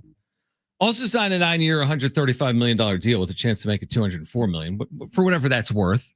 Yeah. I mean, that was nice this morning. I think he said during his press conference, and we'll hear from Merrill and Preller and Shildt from this morning. I think he said during his press conference when I was listening in that his brother was, when he told his family, which was yesterday, his brother's like, why are you so nonchalant? Like, why aren't you happy? And he said of his family, his mom was the most emotional. I mean, the one thing I would say that when you are a player and you've put yourself in that position and now you're making the life-changing money, you almost have to do everything in your power.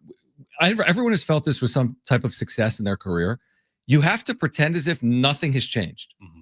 Because if you allow anything to impact who you are, you risk something changing from how good you've been. Like, you don't want anything to change when you're Jackson Merrill because everything's gone so perfectly. So the nonchalant, that kind of works for me because it's like, hey, I'm the same guy I was yesterday, today. Because we've seen a lot of players in every sport sign big contracts and they're not the same player after they sign those contracts. Anthony Rendon, a guy that Jesse Rogers mentioned to us today, he, won a World Series with the Nationals, had a great season, was really good for them, signed that big deal with the Angels, and he has been awful since then. His life hasn't been on field. No, his life on the field has been just horrible. Mm-hmm. But he's got all that money, so I mean, I guess he's laughing all the way to the bank. But still, you want to give these types of contracts to players that you feel won't, like you said, change anything about them after they get the big payday. Jackson could have easily waited this thing out and gotten a much larger contract down the road. But hearing him talk about San Diego and how he just wants to be a Padre and he just loves his organization and all he cares about is winning, that's the perfect type of player that you want to give a contract to and that you feel comfortable with giving a lot of money to. And he could have gotten more money, but he's just built differently where it feels like he looked at the contract and he looked at the money and he's like, yeah, I'm good with that. And he even mentioned it today. He's like, yeah, there's some players out there that, are getting $700 million, cough, cough, Juan Soto. And I'm just all about ball. I just want to win. If I can't live off $135 million for the rest of my life, there's something wrong with me. It's not just that, and I agree, and we'll hear from Merrill on the deal in a moment. It's the fact that by taking this deal, you're helping out AJ Preller and this organization to build around you. Now, they're built right now, but there's going to be multiple eras of Merrill's time here because as Machado and Bogarts age out, you want to make sure you're replacing, and you have the money to do that. As King and Cease move on, if they do, maybe one of them stays. As Ariz moves on, you need to be able to keep this thing going. And if you overpaid here, Merrill would still be a big winner personally, but would the team be a big winner? This was Jackson Merrill earlier today on the deal. I think just even hearing like an opportunity to sign with the San Diego Padres is enough for me, but I also feel like there comes a line where you know your worth, you know your value. Listen, I know like there's contracts out there that are beyond absurd. They're super amounts of money, but having a relationship with a real human being and a real team like I have here, you can't beat that. You can't just sign for $700 million and want everything to be perfect. I got people all around the clubhouse that are supporting me, supporting my family. They ask about my personal life every day. So, I'm just gracious for that. And I know it's going to be the same way for the next 9 years. God, I love this kid, man. The best. How could you not love Jackson Merrill is my question to anybody out there that's a Padres fan that is like, I don't know about this guy. I'm not sold. I'm not really sold yet. That's a lot of money to give to a 21-year-old. Right. No, there is nothing to not like about Jackson Merrill. You hear him speak. He sounds like a 10-year vet. And to your point that you made and Jackson talking about it there, like I got guys in that clubhouse that, I love and guys that I want to see succeed as well too. And if I, only think about myself, like this is not an individual sport. This is a team game. And I know my worth, but I also know that to me, winning is everything. And the only way that we're going to accomplish that here is by helping everybody around me. And so signing this contract it's going to be able to do that. Like AJ Preller down the road, when Jackson Merrill, 3 years from now, he's made, 4 All-Star games. He's top 5 in MVP, hopefully. And he just continues to get better and better. Dude's going to be making AAV of $15 million per year. And that gives Preller an opportunity with a stud in center field, not taking up a bunch of the money, to go out and build around Jackson Merrill. And I just love that about the kid. It's just such a mature way of thinking about things when we are in a world in sports where it is mostly 99% of the time all about money. Yeah, like to your point, let's say you're Merrill. Would you prefer 9 years ago to have another $20 million in the bank but not win at the highest level? Or would you prefer that because of the offer you took, it allowed the Padres, hypothetically speaking, to keep Michael King for the next 4 years? And then by having King on the roster for an additional 4 years, you have more bites at the apple of trying to win in the postseason. I think Merrill has answered that. Let's hear from Merrill here, Brent. This is the cut 4 on what he hopes to do. I mean, he answers it here. This is what Merrill said today on what he hopes to do over the next 9 years. Winning, and just winning only. There's so much in a contract with money and all that, but my goal is to win. It's always been to win. It's always been to dominate with my boys on the field. And I'm just happy I get to do it for a long amount of time now. What wall can I run through right now? That one over there? Because I wouldn't suggest it. That just, if you're a Padres fan, it makes you so hyped. You're like, yes, I love this kid. I love it. He's all about winning. That's all he cares about. Playing ball, winning games, being with the boys, having fun, balling out. Guy's a stud, man. He really is. Kid's an absolute stud. I'm so happy for all Padres fans because, we've been in this town long enough and we've seen the entirety of AJ Preller's tenure here as general manager. And it's been really miss after miss after miss as far as guys that he has drafted, right? Not trades or signings, right? Mm-hmm. But guys that he has drafted that have come through this system, miss. And we're sitting here like, when is AJ Preller going to draft somebody, have them be developed through the system and hit at a pretty high clip at the big league level? Look no further than Jackson Merrill. This was Merrill postgame. AJ Cassavell on social media. We're 7-0. If we didn't win that game today, I would have been pissed. Yeah, dude, that's who he is, man. On the day that he signed a 9-year, $135 million contract. Speaking of AJ Preller, he reacts to what this means for the team on the other side. We'll hear from AJ Preller on the other side. Your chance to win, by the way, Willie Nelson and Bob Dylan tickets later this hour. And Kevin Acee will join us at 5:30. For Aztec fans out there, you're going to hear from Mark Zeigler at 5 p.m. on that Magoon Gwath news that he's withdrawn from the transfer portal. Mark will join us at 5 p.m. We've got you covered until 6 p.m. You'll hear from AJ Preller, Padres GM. Up next, Jon and Jim.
All right, this update's brought to you by Progressive Insurance. The Padres remain unbeaten as they sweep the Guardians today 5-2. They move to 7-0 on the season, just adding to the best start in franchise history. Oh, by the way, Jackson Merrill, he's pretty good. Hit a home run today. He also signed a 9-year, $135 million contract extension earlier this morning. More reaction of that coming up next here from AJ Preller.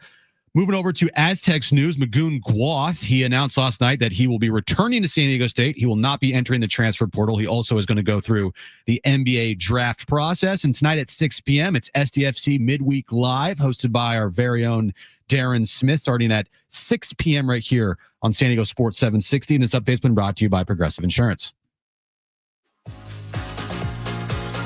Coming up in 15 minutes, your chance to win a pair of tickets to see both Willie Nelson and Bob Dylan May 15th here in San Diego. And then at 5 p.m., Mark Zeigler from the UT on Magoon Gwath's kind of earth-shattering decision last night to withdraw from the portal and return to San Diego State if he doesn't enter the draft. So Mark will join us at 5, and then Kevin Acee to recap an unbelievable first week of the season that includes a Jackson Merrill extension. Kevin will join us at 5:30. Well, did you guys hear that Kevin got mentioned in the press conference today? I did. I love that part of the whole press conference with Kev.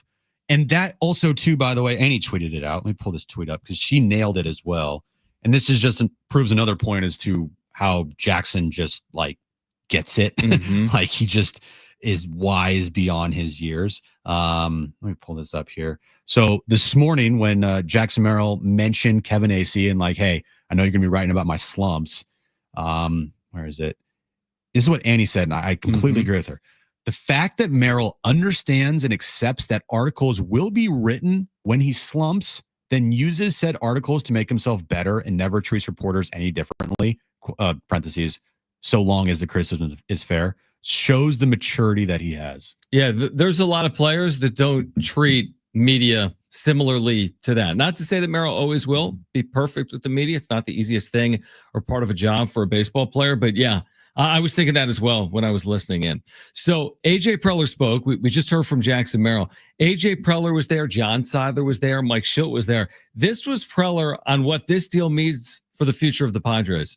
Yeah, I think continuing to add to the core group of guys that are going to bring a championship to San Diego. And I think also, again, like obviously with Manny, Xander, Jake, and then Toddy and Jackson, again, like different stages of their careers, different age brackets. I think just wanted to make sure we talk about it all the time as a leadership team that when fans of San Diego buy a ticket, they know who they're going to come see. They know they're going to see excellence. They're going to see something special.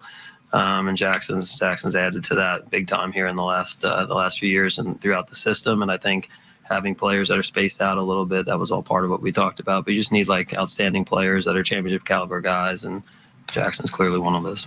Are you hearing the shift, by the way?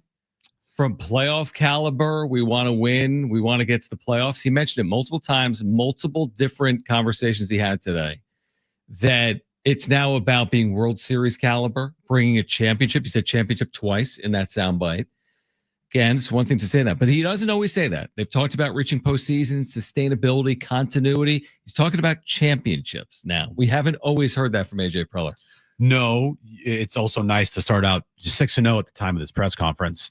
Yeah, but championships don't have a ton to do with 6-0. I know. I get that. The expectations are to win a World Series. Mm-hmm. And, when we're critical of the team, I just always point back to what they say. And if they're telling you that their expectations are winning a World Series, why shouldn't we have that bar be right there with them? Great point. So, look, eventually this team will lose a game this year. Maybe. They might have some losing streaks. Maybe. And when we're critical of the team, we are going off of the bar that they have told you, which is World Series. That's their expectation. So as a fan out there, that's what I'm looking at. What does the organization think of itself? What does the organization have expectations of themselves for? And if it's World Series, then I'm going to treat it as such. If they don't win, then that will be deemed a failure because of their expectations where they have set them at, which is pretty damn high and the highest you could get. Yeah, no, I completely agree with that. And that's why when we are critical, when inevitably there's adversity over the course of a year, you have to treat it through the lens of they are trying to win at the highest level. They're not trying to just get by. No. They're not trying to be, middle of the pack. Right. They're not trying to be the Miami Marlins. They're trying to be a team that wins in the NL West, which is easier said than done. We need to hear from Mike Shildt. And I know we heard from him post-game, but Mike Shildt is the best when it comes to someone like Jackson Merrill because he's just such a Shilty guy, obviously. So Mike Shildt was there, and he was asked about what Jackson Merrill means and about this deal as well. How long do we have? You're talking about a real blessing. Congratulations again, man. Thank you. Really well deserved. Get the privilege to have, known him for a couple of years now, and just the talent is the talent. It's clearly special. But what resonates with me is Jackson's authenticity and who he is as a person. That's what really stood out to me initially.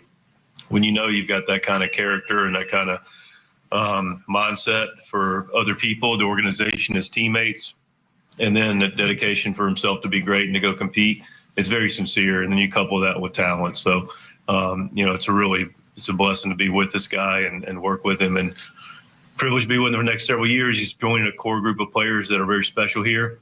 He fits right in, and we're really excited about it. Manny is still the best player on this team. Biggest contract, biggest superstar player, most, he has the most accolades of anybody in that clubhouse, right? But yeah, last year when Jackson Merrill got brought up, and the energy that he brought into that clubhouse, it was missing. And so I could argue Jackson Merrill is the most important player on this team because of the energy he brings, because of the attitude that he has, because of just the matureness that he has as a baseball player, his drive, his, he's a baseball junkie. And Manny even talked about it before today's game, how hard he works and how he is literally at the field all the time. And that type of stuff, it rubs off on other players. And I can't help but think that Jackson Merrill has rubbed off on this team so much that this is why this team has been playing like this for the last year plus now. It's funny you say that. I agree with your point on Machado. Like, I start there when I think about position players, when I think about leaders, I would start with Machado in terms of his impact on a team. But I actually think there's a subjectivity there, and things do change over time. So while Manny maybe has been their most productive or accomplished hitter, that's not to say Fernando Tatis Jr. couldn't fill that role this year, or that Jackson Merrill couldn't fill that role this year or in the future. So I don't think there's some guarantee. Like, I don't think it's automatic that Manny Machado is clearly their best quote unquote player. I think he's been, but no, I don't. I think that if Fernando Tatis Jr. has a better season than him, then he has a better season than him. And I think if Jackson Merrill has a better season than him, then he has a better season than him. I don't think it's that clear cut that Manny Machado is their best offensive weapon. I do think he's their leader. I do think he's probably their most impactful.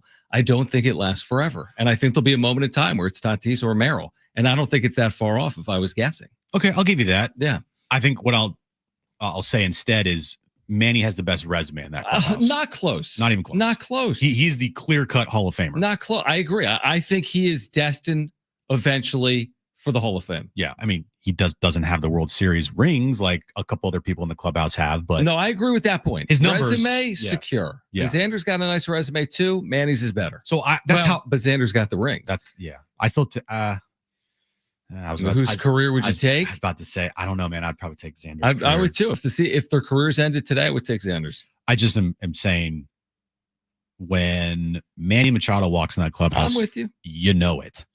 I'm not saying you don't know it when Jackson Merrill walks into that clubhouse, but Manny's different. Manny's the superstar. Jackson Merrill, in my eyes, is a budding superstar as well. On the national stage, though, probably not there yet. No, he's not. Locally, kid's a superstar. Mm-hmm. I mean, this town is, he's beloved in this town already, and he's played less than 200 games already with this team. Mm-hmm. You just knock on wood that the kid stays healthy and that he continues to get better and better. I mean, he's hitting 400 on the year.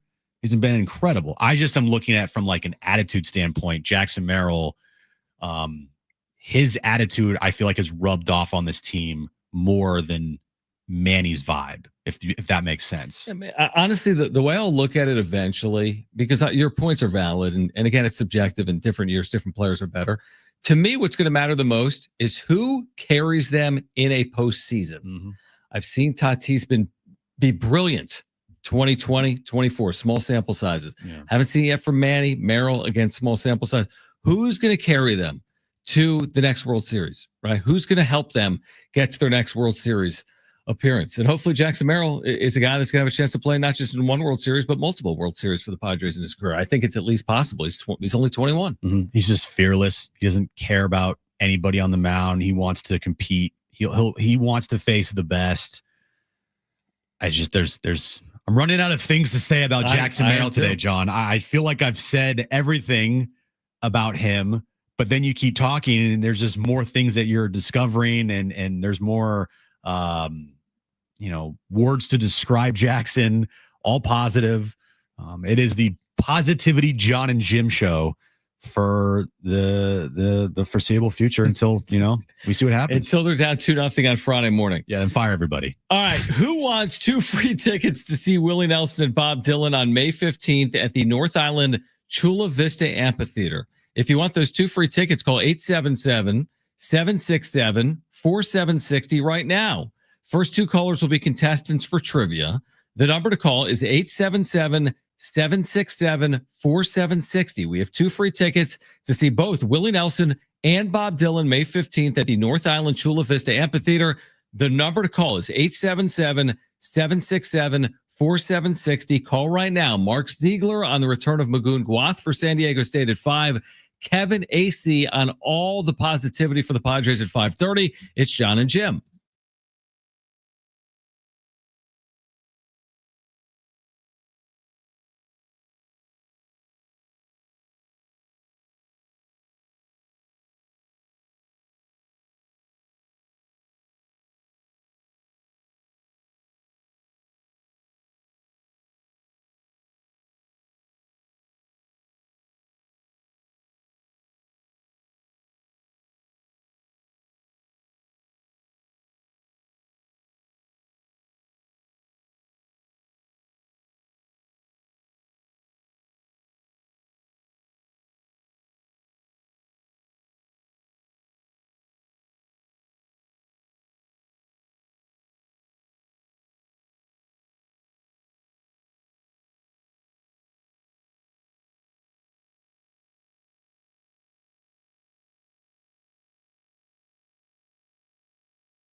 We should mention on a day like today that Kevin will join us at 5:30.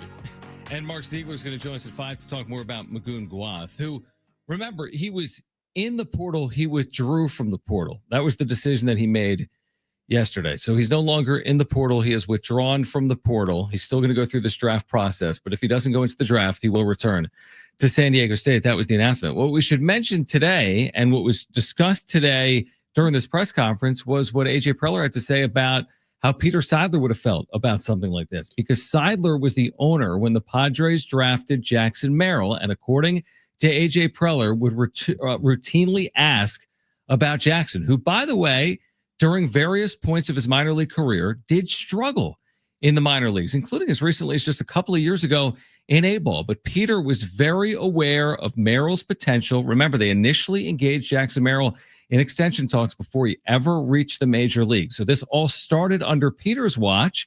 It's been completed or continued under Jon Zeigler's watch. But you would imagine that today would have been one of the special days as well for Peter Zeigler if he was still around to see this and still owning this club. Yeah, that's the only thing that bums you out. Actually, it bums you out a lot. Yep.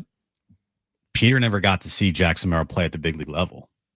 Now, he obviously knew of Jackson Merrill because he was drafted in 2021. But all I can think about when you say things, when you hear AJ Preller talk about Peter and how much he would have loved this day, is, man, he would have loved to see Jackson Merrill play baseball. He would have, I know it. He would have instantly become Peter Zeigler's favorite player.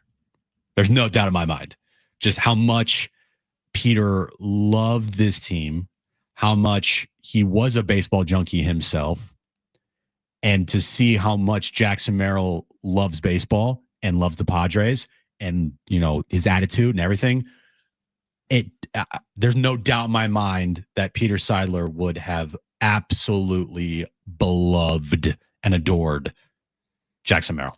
It was nearly 2 years ago to the day. It was February 28th, 2023, when Zeigler said, 1 year soon, the baseball gods will smile on the San Diego Padres and we will have a parade. That still could be an accurate statement. Yeah. It's only been 2 years. Now, Peter won't be here, unfortunately, to see it, but you know the vision of the organization is clear. I give Jon Zeigler and this group a lot of credit for making their intentions known now. This is what Jesse Rogers from ESPN said. I asked him, I said, does this speak to their stability? He said, absolutely. This isn't every organization in the sport. There are a lot of clubs that let players walk. They see these processes out. They don't yearn for these extensions this early. They don't dish out $100 million contracts. Now, we knew they did it with Peter. We didn't know if they would do it with Jon. To his credit, and this has been no time at all, Jon has been putting pen to paper, so to speak, signing some checks here. So that's a credit. Jon Zeigler's not Peter. No, like, we're all unique. So he's going to have some, you know, some positives, and Peter might have some positives. Others might have negatives. I'm just saying they're not going to be the same. It's not necessarily fair to compare, but I would say, Jon Zeigler, this is a nice start, not because of what they're saying, but because of what they're doing. Absolutely. I said, look, I'm going to have an arm's length, you know, kind of like, what's the word I'm looking for? I'm going to be at arm's length with going the trust factor for Jon Zeigler. I'm going to need to see it. All right. You can say these things and they're great, but I'm going to need to see it. And what did we say? It would be a nice thing if you signed either Michael King or you had an extension for Jackson Merrill. Then your words are matching, like everything's matching up here with your actions.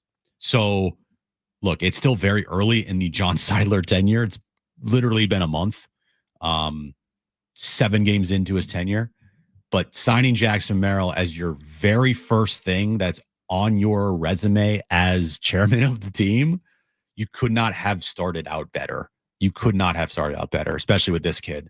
I feel so confident that Jackson is going to live up to this contract and not have it at, you know, year 4. We're like, why did they sign this kid? You know what? I wouldn't even do it. I don't envision it either. But if you walked me through a world, because nobody can predict the future, health, you know, it's baseball. You're hitting some round ball with a round bat, and he's not using a torpedo bat. So it's baseball. We've seen weirder things happen. But I'm telling you, Jim, if it happened to not work out, my first thought process wouldn't be what was the Padres organization / AJ Preller and that whole team thinking. I wouldn't go there. I would actually be more inclined to credit them for the willingness to do it, similar to trading for Juan Soto. Did the Soto trade work perfectly? Let's be honest. It didn't.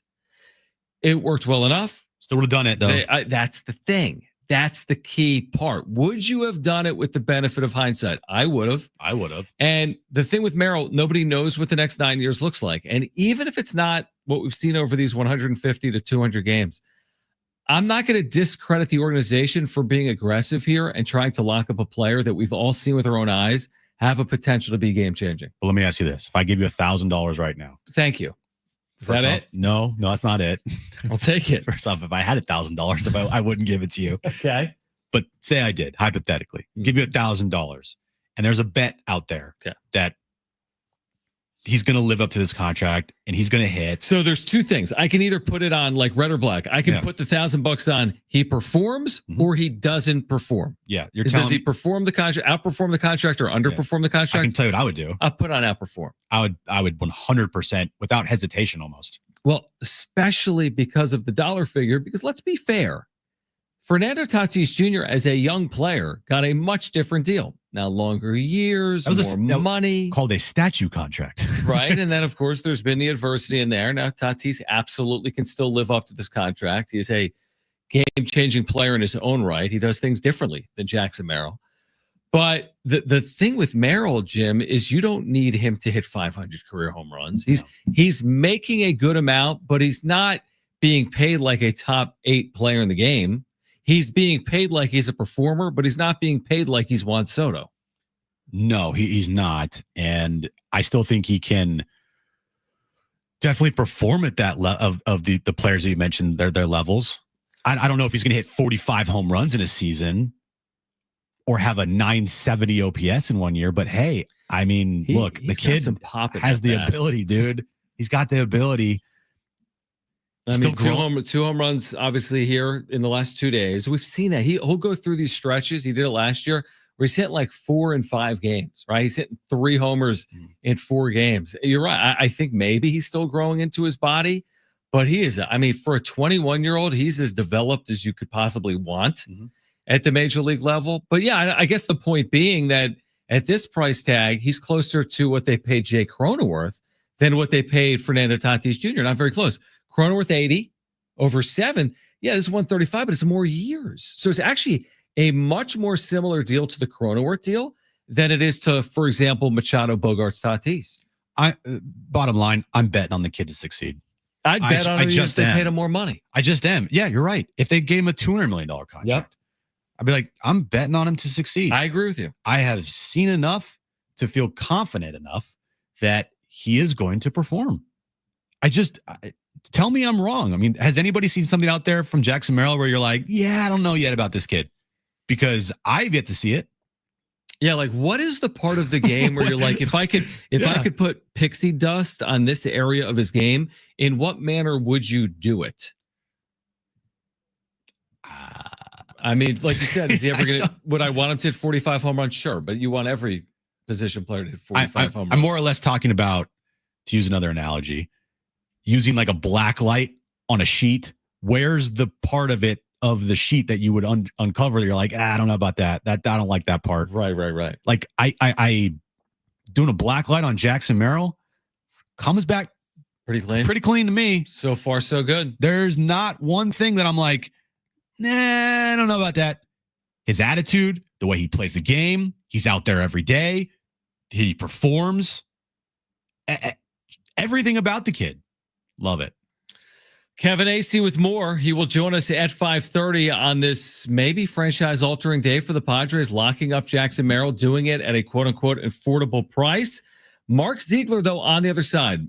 Magoon Gwath, he was in the portal. He's withdrawn his name. If he doesn't go into the draft, he'll return to San Diego State. How did this come to be behind the scenes? Mark will join us with his reporting on the other side. Then again, Kevin Acee from the UT with much more on the 7-0 start, the Jackson Merrill extension. We have Jim's back page still to come. Padres are 7-0, but Mark Zeigler from the UT on the Aztecs in the portal. That's next. Hour 4, Jon and Jim.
All right, this update's brought to you by Progressive. Padres, they continue to win. Beat the Guardians today, 5-2, sweeping the Guardians and sweeping their first homestand of the year, going 7-0. They have an off day tomorrow. They'll take on the Cubbies over the weekend for a 3-game series. The other big news of the day, Jackson Merrill signing his 9-year, $135 million contract extension. And, oh, by the way, last night, Magoon Gwath, he announced that he is removing his name from the transfer portal. He will be returning to San Diego State while also testing out the NBA draft process. And this update's been brought to you by Progressive.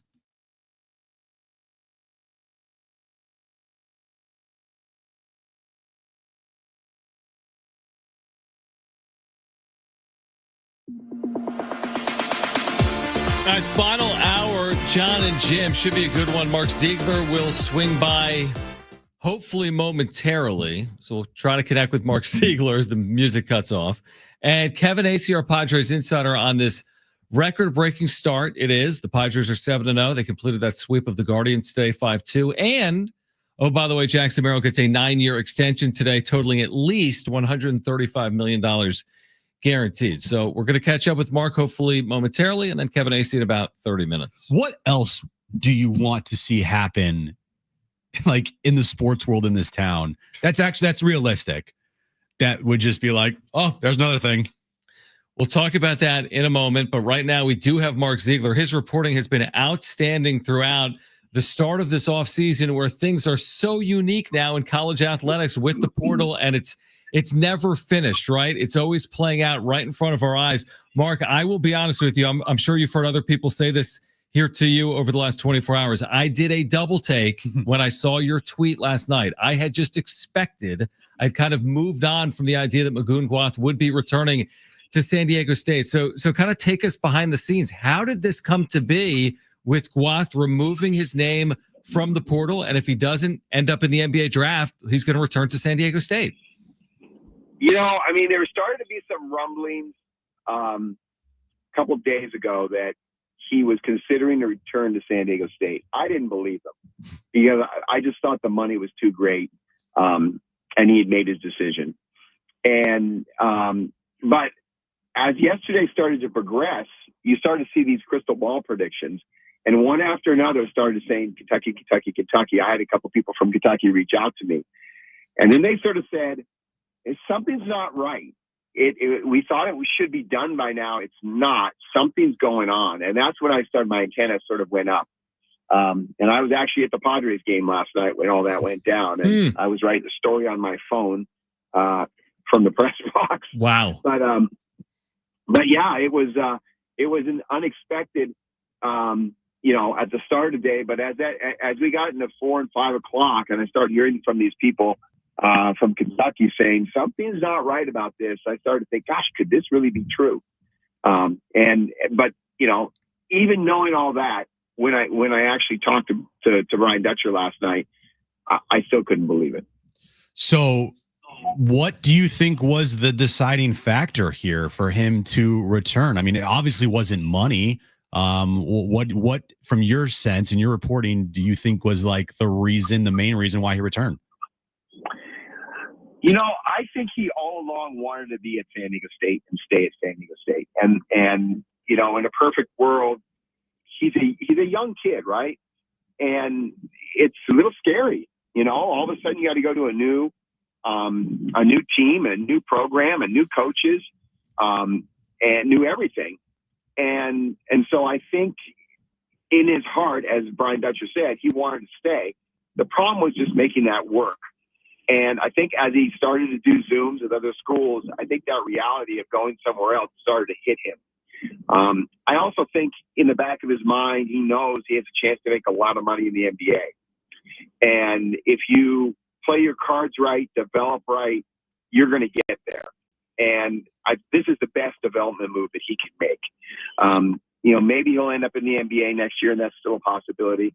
But I just, if you don't end up in the NBA, and you want to develop yourself into maybe a lottery pick or a high, first round pick, the best place to do it is at the place you were just at, the place that discovered you, the place that brought you from nothing into this great prospect. And so that's the smart move. but most kids aren't thinking that way right now. And so obviously Magoon and the people around him, are thinking a little bit differently and probably a little bit more judiciously than other kids are.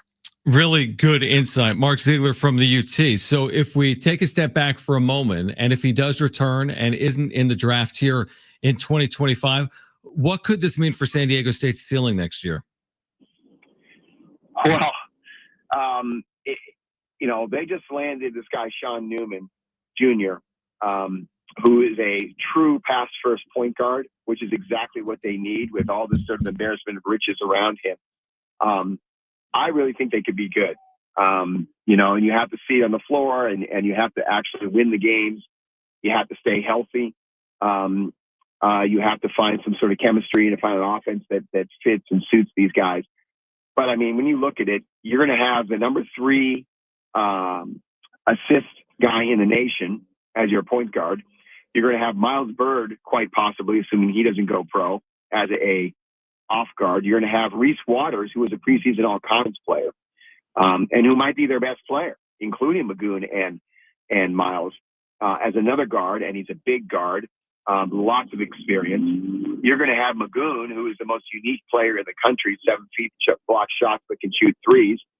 And you've got a whole bunch of 5 men between Farrell Compton, Miles Heide, and Sakbor Majak, who is a really good shot blocker, maybe not quite as good as Magoon, but in that kind of category. Plus, a BJ Davis, plus a Taj DeGourville, plus a Jeremiah Oden, who is very experienced 4 and 3, who can shoot it 6'9", gives you more athleticism and length. I mean, you just go on, and you start looking at this team going, my goodness, this is a really, really good team. Plus, most of the guys have been in the program, and that's the key right now with so much newness in college basketball, that these guys are going to have the continuity in this culture, in this program. So I think the sky's the limit. I was just thinking about it today as an AP voter.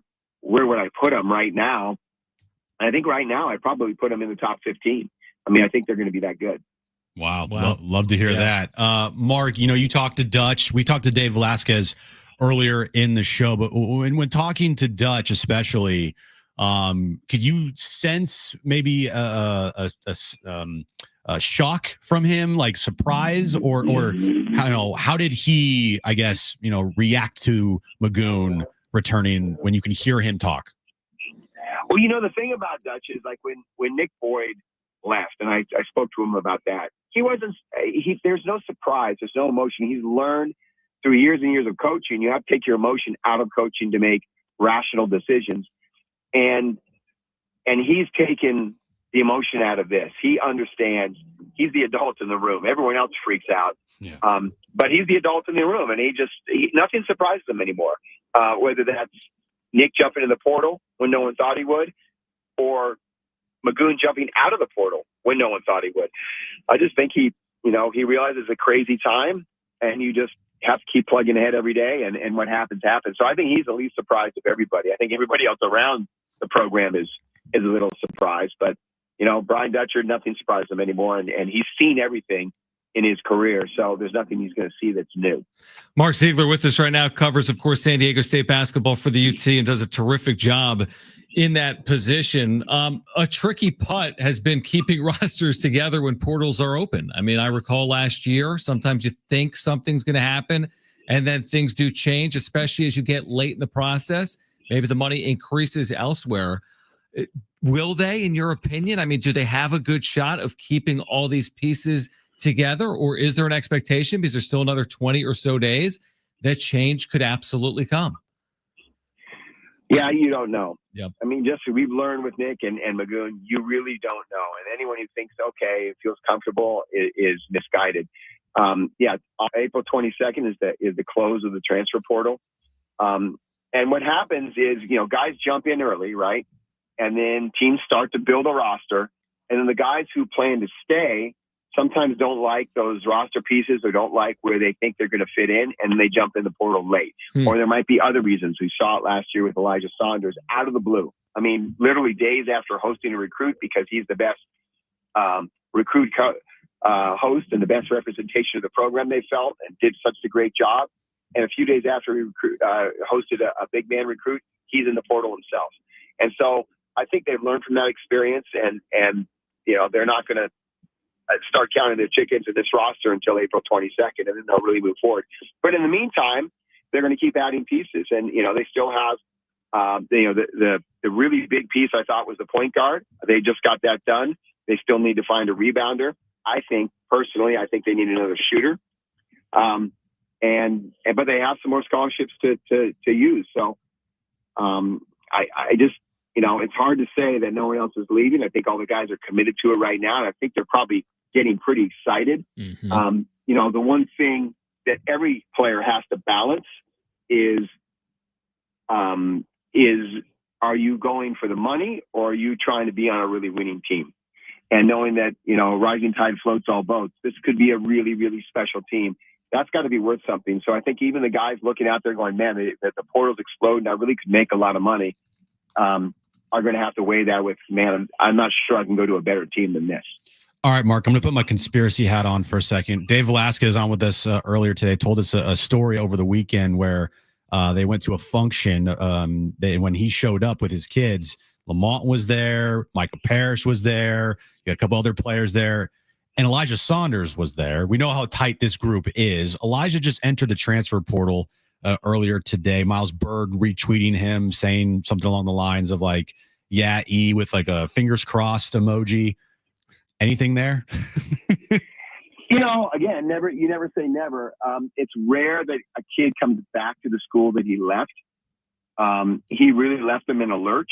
Yeah. So I think there's going to be some hurt feelings there.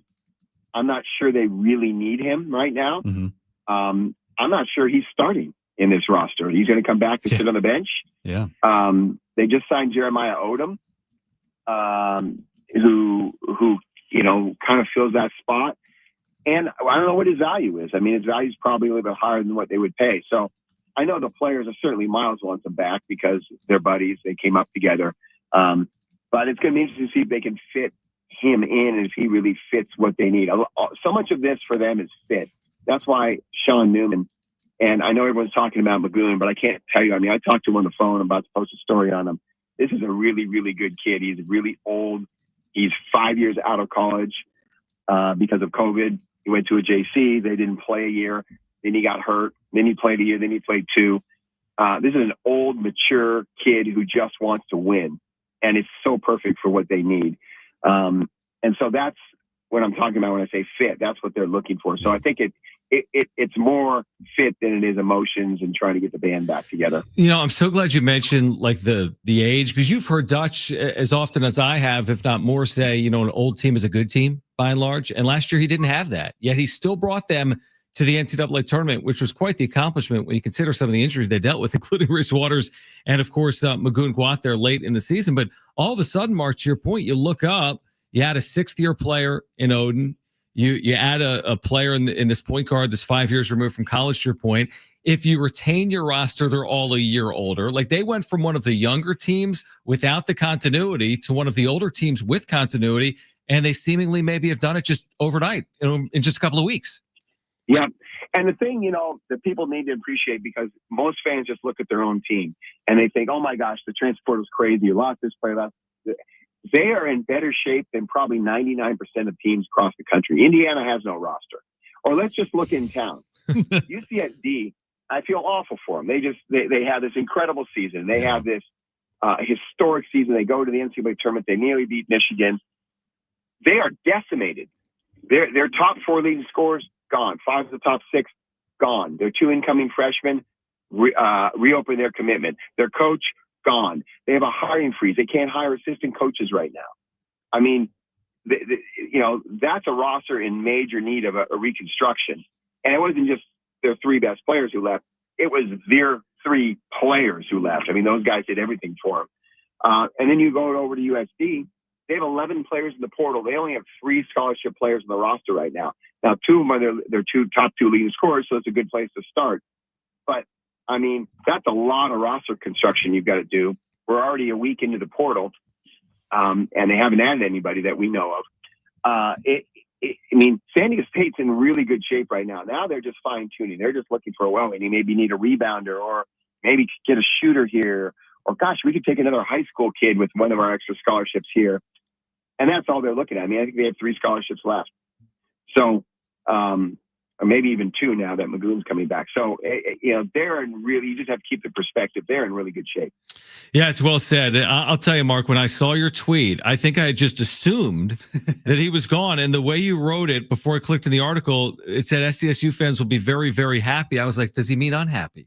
Because I had just assumed once he went in, he wasn't coming back. But again, in this brand new world that really is a wild, wild west, you can get all types of results, including Magoon Gwath, one of the top players in the country, returning to San Diego State if he does not enter the draft in 2025. Mark, we love your reporting and your writing. It's great for Aztec fans. We appreciate you joining us, and I'm sure there'll be new news within the next 12 minutes. So thank you. Absolutely. One thing I got to tell you is it was funny yesterday because I honestly thought, that's why I wrote the story like I did. This is not an April Fool's Day joke. I honestly thought for a second, wait a minute, could this be April Fool's? Because there had been this stuff going on all day, and one of them was someone posted on Facebook that Dave Velasquez had taken the head coaching job in Hawaii. Saw that. And I halfway fell for it and actually texted him and said, wait a minute, what the heck is this? And so there was, a little bit of me thinking, wait a minute, at 8:30 on 8 o'clock on April Fool's night, is someone really trying this? This can't be really true. And so, I mean, it was one of the first things I asked Brian Dutcher. I'm like, are you serious? This is not April Fool's. You've got to be honest here. Yeah, that is unbelievable. April 1st, 2 years ago, Lamont Butler. And then April 1st, 2 years later, Magoon Gwath returning to San Diego State. Simply incredible. If I'm announcing I'm returning, I'm probably doing it April 2nd or March 31st, by the way. Exactly, please. Appreciate it, Mark. Always do. We'll do it again soon. All right. My pleasure. Talk to you guys. Great stuff from Mark Zeigler. We can react plus back to the Padres and Jackson Merrill with Kevin Acee, our Padres insider, joining us at 5:30 right here on Jon and Jim.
What a day. I mean, 24 hours ago, we were so naive. San Diego looks so much different, right? Magoon Gwath was off to Kentucky, hypothetically, according to social media. Mm-hmm. Jackson Merrill, man, price tag's going up. Is he staying around? Yeah. Like you got one eye on the future. I'm kidding. And 24 hours past, Miles Bird, we already knew he wasn't going to leave, but he kind of further cemented that point if he doesn't go to the draft. Aztecs added another player in the portal, this point guard that was third in the nation in assists per game last year. Padres win another couple of games, right? From 5-0 to 7-0 since last night at this time. They hadn't even played. Right. What else do you want? We got SDFC midweek live in 40 minutes. We didn't have that 24 hours ago with Darren Smith. The only thing that has happened today that has sucked is my battery crapped out and I had to get a new battery in the parking lot here at iHeart. That cost me $200. But honestly, I'm cool with it. If that equaled out, like if not for that, if the things didn't happen, I'd be like, I'm glad that your battery died because it led to these events occurring. Yeah, I will sacrifice. If that was the consequence. Yeah, I will sacrifice for the greater good. 100%. I will have a battery that dies on me in the parking lot where I have to call AAA and spend $200 for a new battery in order for these other things to happen, like Magoon returning, Jackson signing a contract extension, the Padres approving a 7-0. Here's my question. Did the battery die because you were in your car with the car on but not the engine on and you were consuming Merrill content? Like, were you sitting with a car on for so long it cost you your battery? Yes. I had the car halfway on. Yeah, where you just hit the button, but the engine wasn't on. Your car was not running. I was watching the Merrill press conference on Padres, the Padres YouTube channel. But you weren't sitting there idling. No, it was like the car was halfway on. You know when you turn exactly what you're talking about. Yeah. And so I had on my mount on my car dashboard, I put on the Jackson Merrill press conference on the Padres YouTube channel, and I just put it there, and I was just watching it. So you were probably sitting there for 30 minutes? About 30 minutes. The issue is then you're just running it all off your battery. I didn't know. So if you didn't do that, would you have saved $200 or would your car have died? It would have died because when the AAA guy came, he's like, your battery's we opened the hood, and when the battery dies, you get like this, I don't know, discharge from it. Almost where it's like you can tell, all right, this battery's bad. And he tested it, and it tested out to be in the red, and it said really bad, need change. So would you consider DMing Merrill and be like, listen, I saw you got 135. If you this battery was $200. Yeah. You still have a lot of money. It's because of you that my battery died. Would you do that? I'm taking one for the team here. You take one for the team. I'll take one for the team. But I wasn't too upset. Like, do I want to spend $200 to replace my battery? No. But also it had to be done eventually. And so might as well just do it now. And I'm glad that it was in the parking lot here and not on the side of the road somewhere on a highway or at my house as I'm about to come to work and then I'm late to work or some random area.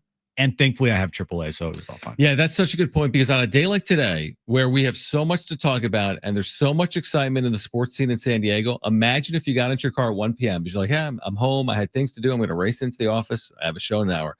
You get in your car is dead. Now you could Uber. You could have figured it out. But imagine that. It's 1:30. You're like, I don't even know how to get to work. It's the biggest day of the year. We've had these days. We've been big days. San Diego's from a Padres, Aztecs, now SDFC. There's been a lot going on. But this is one of those days that, especially with what you and I do, I mean, we sat here in February, we're like, what are we doing? Yeah, this ain't our first rodeo of big stories in town. They don't happen all the time. No. Because we don't have the NFL, NBA, whatever. But, you know, when they do happen, we know how it feels. And this is one of those days where everything is happening. So, yeah, have I been here since 8:45 a.m. this morning? Yeah, I have. Right. I know. It's been one of those days, but it's been one of those really good days as well to cover sports in San Diego. All right, Kevin was up early because he had already published an article probably around 6 a.m. with the news of Jackson Merrill's extension. What a jaw-dropping extension it was. 9 years, $135 million. You know what I bet? I bet that article was written last night, and it was a published date of this morning around whenever it was published at 6 a.m. I don't know. Robert Murray had it. I know he had it. I don't know. If you want to ask, you can ask. Yeah, I don't know. I have no idea. Wait, did you read that article at 6 a.m., Kevin? I mean, it was right. It was in the 6 a.m. hour, I think. I don't know if it was a full article or it was just like 3 paragraphs at that point. Yeah. I don't know if there's like updated quotes and everything. Yeah, exactly. But yeah, I'll ask Kevin, hey, when did you find out? And not only when did you find out, when did you get rumblings that this could be possible? Yeah, how did you find out? Yeah. Kevin Acee, our Padres insider. What a day for the Padres. Kevin Acee will join us on the other side. Do not go anywhere. It's Jon and Jim.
This update is brought to you by Staples Stores. The Padres are 7-0 as they completed the sweep against the Guardians today, winning 5-2. They swept their entire first homestand of the year. They are 7-0 on the year. They got an off day tomorrow before they start a 3-game series in Chicago against the Cubs. Moving over to news this morning that dropped. Jackson Merrill, he's going to be here for a long time, signing a 9-year, $135 million contract extension. In Aztecs news last night, Magoon Gwath announced that he will be returning to San Diego State. He will not be entering the transfer portal, and he also will be entering the NBA draft process while keeping his college eligibility. And this update's been brought to you by Progressive. All right, let's get Kevin Acee in here. It's been a long day because I saw Kevin publishing and writing very early this morning. I think I was in bed, truthfully, when I saw what was transpiring with Jackson Merrill. Of course, it's at the UT. Padres Jackson Merrill agreeing to a 9-year, $135 million contract. So, Kevin, let's just start there. And you cover this team day in and day out, right? And you have for a long time. Do you ever expect something like this? You know it's a possibility. You've heard some of the rumblings. Was this an expectation for you heading into today or not? Yeah. It's something that over the last couple of days, I didn't know there was going to happen, this quick until yesterday, or late last night. But yeah, and like you said, there've been rumblings and just certain things transpired in the last couple of days that are part of my reporting process, so we won't get into it. But yeah, and I think that everyone, and you guys, I'm sure, have spent hours on this. That if it was going to happen, it was going to be because of Jackson Merrill, right? Like that it was going to be a contract that was team friendly. Didn't know how team friendly, but we could still debate that. I think it's very, and it was going to be because Jackson Merrill wanted to be here. Doesn't it feel, Kevin, like, if you're going to bet on any player, that you're going to want to bet on a guy like Jackson Merrill, just the way that he presents himself? Every time you hear him talk, you just feel so confident that he's going to succeed and he's going to do right by you, and he's not going to make you look like you gave a contract to somebody that didn't deserve it. Really good point. And that's a big part of it, right? Like, you can say it's a team-friendly deal. They still guaranteed a minimum of $135 million to a guy who is, now 7 games into his second season, who, whatever. I mean, he could not perform. Obviously, they don't think that. I mean, personally, I don't. I'm sure you don't. But I just think there's so much upside in this contract, and there's not very much downside. And a big part of that, besides the performance component, is what you said. Kevin Acee, our Padres insider, by the way, brought to you by the all-new Jamul Casino and Resort, the Players Place. So obviously, John Zeigler, as you've been reporting on, has only been the chairman of the Padres for a short period of time. What does it say here about this group and the stability and where they are moving forward that he's able to secure such a commitment so early in his tenure? Yeah, I mean, this is really an A.J. Preller, Nick Ennis, Josh Stein, Jackson Merrill, and his agents show. But in terms of what it says about the Padres is, I mean, I do believe it says they're going forward like they said they were. Not their fault they were able to get a nice friendly deal, but they went and got Nick Pivetta, right? When they needed to. They locked up Jackson Merrill. They've said they're going to keep doing it, and I don't see any evidence that they're not doing what they say they're going to do. Kevin, 7-0, 7-0. There's a long season left. We all know that, but at this point in the season, yes, it's early. Doesn't it feel like, that the front office might be sitting there and be like, thank goodness we didn't trade Dylan Cease for Michael King, and instead, going down the path of we're going all in this year? Yeah, this is why, right? Not 7-0, but the fact that they thought they had this team. Yeah. They had a team that was capable of reeling off 7, maybe once, twice, 3 times in a season, like most good teams do.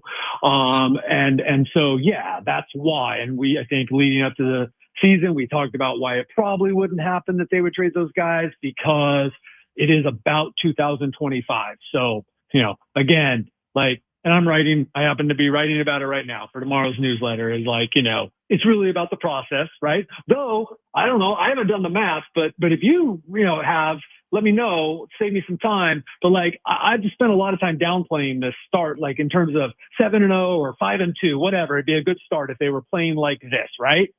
But they're 7-0, which means one game over 500 the rest of the way, I think, is 85 wins. They are giving themselves a cushion here. Yeah, it's really That's interesting. We had a guest from Fangraphs yesterday, Kevin, that does the analytics and does the Zips projections. In fact, Dan Zimborski, he made the same point. He said, well, the math may still very well overwhelmingly support LA winning the division. The same holds true, though, that you can't take away these wins when teams get off to good starts, and you can't make up for the ground you've lost if you're a team like Atlanta. It doesn't mean it's end-all, be-all stuff, but it is significant mathematically when you start 7-0 or you start 0-7. I want you to go down a path that you went with us at some point within the last week, where you mentioned that you aren't convinced that the Padres won't make a run at Michael King, right? You had thrown that idea out there. Is what played out today with Merrill allow us to go down that path even further, that it's a team-friendly deal? They've proven they're committed to players. Could Michael King still be a possibility moving forward? I think it's a different guy who it still could be a possibility moving forward. I would imagine, unless they're going to come in big time, that it would be after the season. Michael King does like it here. I mean, San Diego's really grown on him. You know, he's the East Coast guy, and but it's grown on him. He loves Jackson Merrill. He loves Joe Musgrove. And I don't single those guys out to say that he doesn't love the rest of his guys. Michael's a big team guy. I mean, he loves these guys, and has really come to like this place. But he's earned this right? Like Jackson had a long way to go before he was going to see that big payday, though his ARB years would have been pretty good. Mike King has earned the right to go to free agency. And when I say that, I mean that I believe, based on my discussions with people, not Michael King, but that Michael King knows he has earned that right. So it won't be anywhere. I'm not saying this was easy, but it won't be anywhere as easy as this one. Back to Jackson Merrill, we all lived the 2023 season and it wasn't fun at all. It was hard. And then Jackson Merrill comes up in 2024 and it just, the mindset of the team just feels like it completely shifted. And so we talked about it earlier, Kevin, like, yes, Manny Machado is the leader of this team. He's the captain. He's the guy with the best resume on the roster. But I mean, we could argue without Jackson Merrill, the attitude of the team isn't what it is today, and maybe they're not as good as they have been over the last year plus now. Absolutely. I'm not sure that there's any questioning it. And like, you give a lot of credit to Mike Shildt, who came in and, had been fortunate enough, by the way, to be a winning manager before, but maybe as important, if not like more. He was here for 2 years to watch the dynamic, right? So he knew what needed to be done, and he empowered other guys, Joe Musgrove, Jake Cronenworth, at the time, Jurickson Profar, to come alongside Manny. And then in comes this kid, Jackson Merrill, who is so deferential to these guys, but at the same time is so infectious that they all bought into it. He's taken, I don't want to say pressure off of Manny, but he has taken a little bit of that. I have rarely seen a guy with the legit, authentic leadership qualities that Jackson Merrill has. It's rare. And I say that as someone who, when you first meet him 3 years ago, you're like, who is this cocky kid? All right, let's see how this plays out. And then you find out it's real, that he's not being it's not cocky, right? It's just right up against it. It's incredible confidence, but also this incredible respect for the game, respect for the guys he plays with, what they've done. He is special. It goes to why we talked about why this makes sense in some ways and why you don't have any questions about it. Look, no one's perfect. In my life, I've covered two guys, let's say three guys. I'm not going to name them. I've covered three guys who I would bet you everything I have and everything I ever will have that I won't wake up in the morning and see their name on the police blotter, right? I won't be having to write about them because I'm not saying anything about the other guys, but people are people, man. You don't know what's going to happen. Jackson Merrill probably is the fourth guy on that list. It's just that rare that you can have that much confidence in a guy. And I say that as someone who, I don't know if I could be handing out $300 million or $135 million contracts. I just don't know if I could do it. That's a lot of money. Jackson is just above and beyond. And I know that I am gushing, but I'm just a guy who pretty cynical because, I cover sports. I get lied to a lot. I see a lot. I see a lot of guys who I do believe in, and then they aren't, and that's how you learn from it. And I just don't think Jackson Merrill is going to disappoint me or anyone else.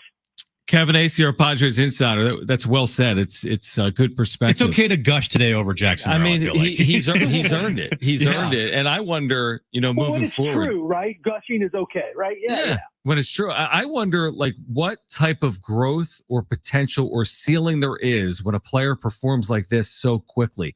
And what I mean by that is, here's a guy that's sitting on a $135 million deal yesterday, as he mentioned today.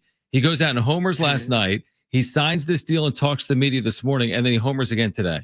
So it's hard to put him in a box because I feel like he's fully capable of more than he's shown us to this point, but I don't even know what that looks like as good as he's been.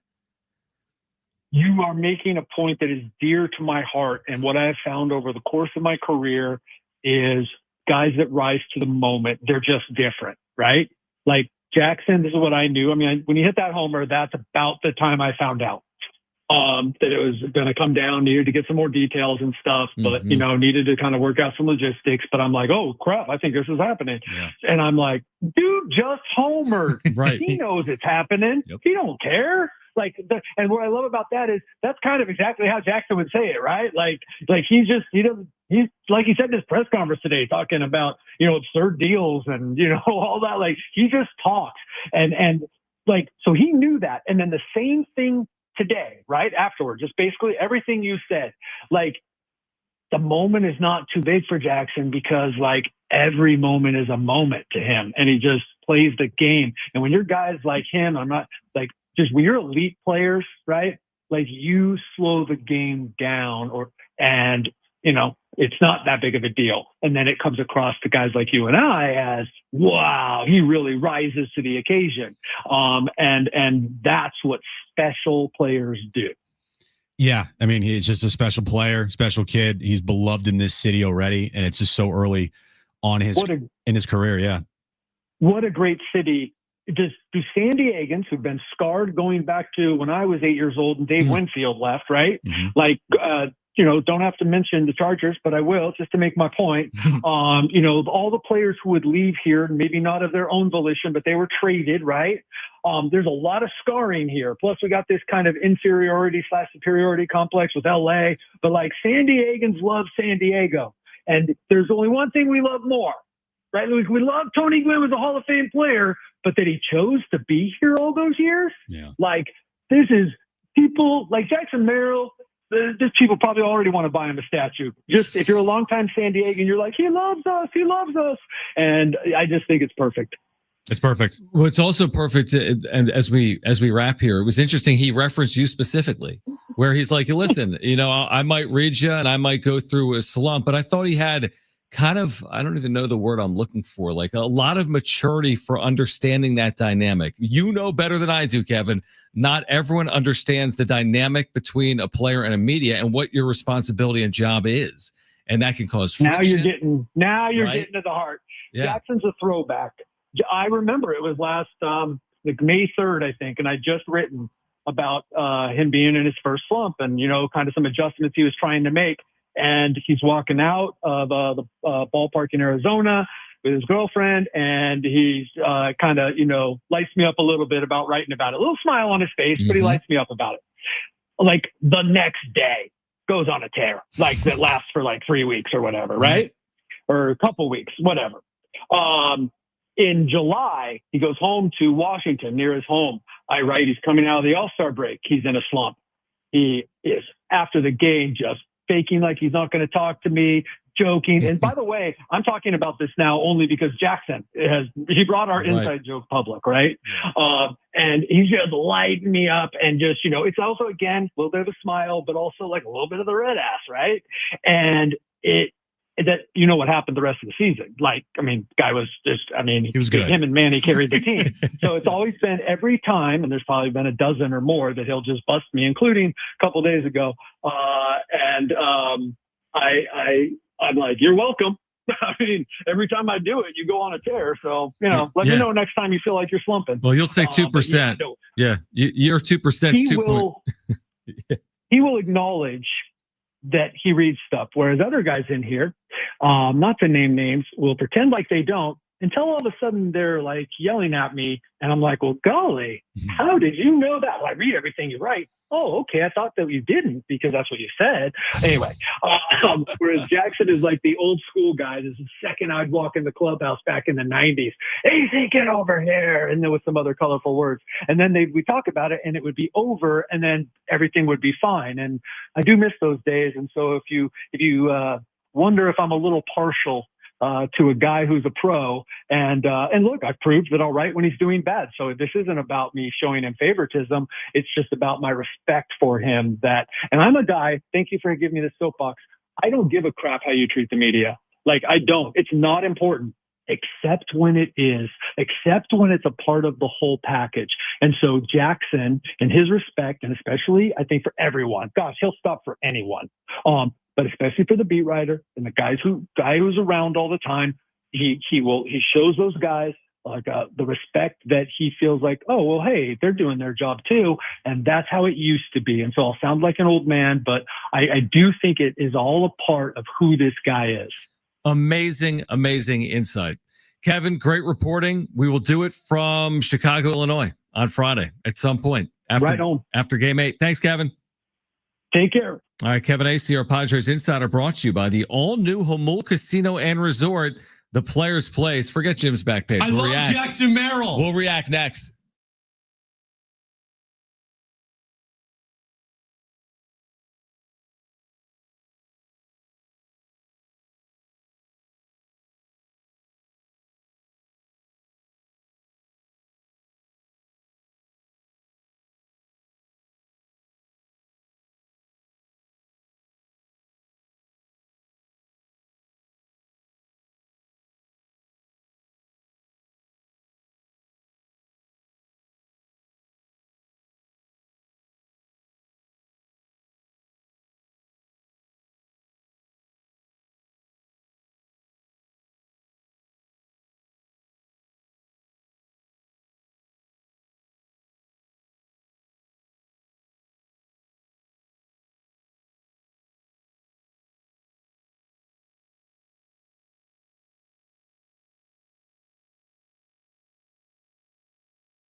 What a day here in San Diego. If you missed anything, sportssd.com, iHeartRadio app, iTunes, TuneIn Radio, Spotify. I feel like tonight. Oh, we're doing a wrap-up show. No, we're doing a wrap-up show for sure. Of course. But I mean, like tonight after the wrap-up show, we can take a breath. And then tomorrow it's like, all right.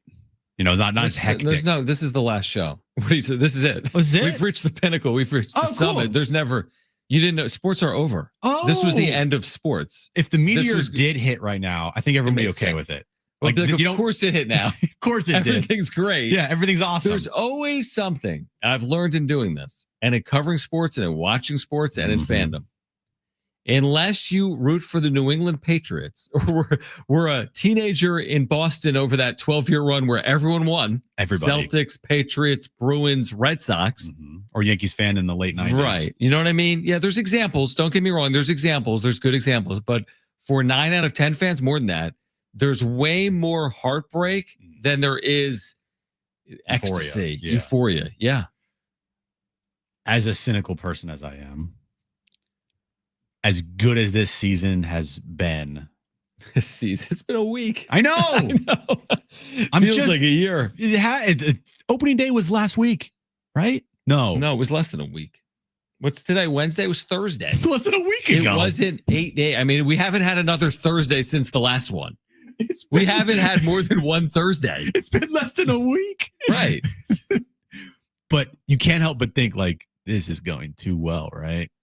That's what I mean, I hate thinking that way. I mean, we all know they're not winning 116 games. And by the way, that Mariners team lost in the ALCS. True. So you have to have long goals. Yeah. You can't just, 100. I want to see it all. I'd love for them to have a record-breaking regular season. But what I'd really love to see is them make a deep run in the postseason. Like if they lose 2 or 3 to the Cubs over the weekend. It's not a reason to sell the season tickets. No. And come Monday, you're still 8-2. And I don't want to hear, well, the Merrill deal. No. Here's why it doesn't make sense. No, we don't have the audio of it. I just saw the quote. And this is, Jackson Merrill's going to have a book full of quotes. He really will. I got an idea. End of Jackson Merrill's career. We create a book with just all his quotes in it. Kind of like that. Because he's already come up with some really good quotes so far throughout the first, year plus of his Padres career. might make $135 million selling his quote book in the store. Like, hey, we gave a 135, we made 136 on the book. Dude, I need a Jackson Merrill quote book. It would already be like 50 pages long. I would buy it in a second. But here's another quote from Jackson Merrill today. He can't have more quotes. What did he say? He said, and you saw this. Yeah, I think we might have talked about it. He goes, we want to beat the other team's ass, Yeah. We're here to kick someone's ass, not win. We want to come out there and dominate somebody. Like, okay. Oh, okay. Like, dude, it's April 2nd. Relax. No, You're playing the Marlins. I love it. I know. I want you to go out there and dominate. Show no mercy. Sir, this is a Wendy's. But show no mercy. Why are you taking it out on the Nationals right now? But yes, that is the mentality that is necessary in sport, especially when other teams have, you're going up against teams like the Dodgers. I want someone like Jackson Merrill when I'm trying to beat a team like LA this year. And baseball is not like football, which is just like, I'm going to go out there and hit somebody as hard as possible. You have to go out there and you got to be patient and do the work. More often than not, live with failure and still try to succeed. And he's putting out those quotes. I'm like, let me fight somebody. Listen, I thought when Merrill struck out in his first AB, maybe things had changed. He proved me wrong in his second AB when he homered today in a Padres 5-2 win. Jackson Merrill is going to be here for a long, long time, and the Padres are 7-0. Join us tonight at 9:30. We'll have a wrap-up show on YouTube, reaction to the Merrill deal, and this historically good start for the Padres. We're back tomorrow at 2 p.m. If you missed anything, you know where to find it. For Brent and Jim, I'm John. SDFC Midweek Live with Darren Smith is on the other side. Keep it here. This is San Diego Sports 760. Okay. Bye.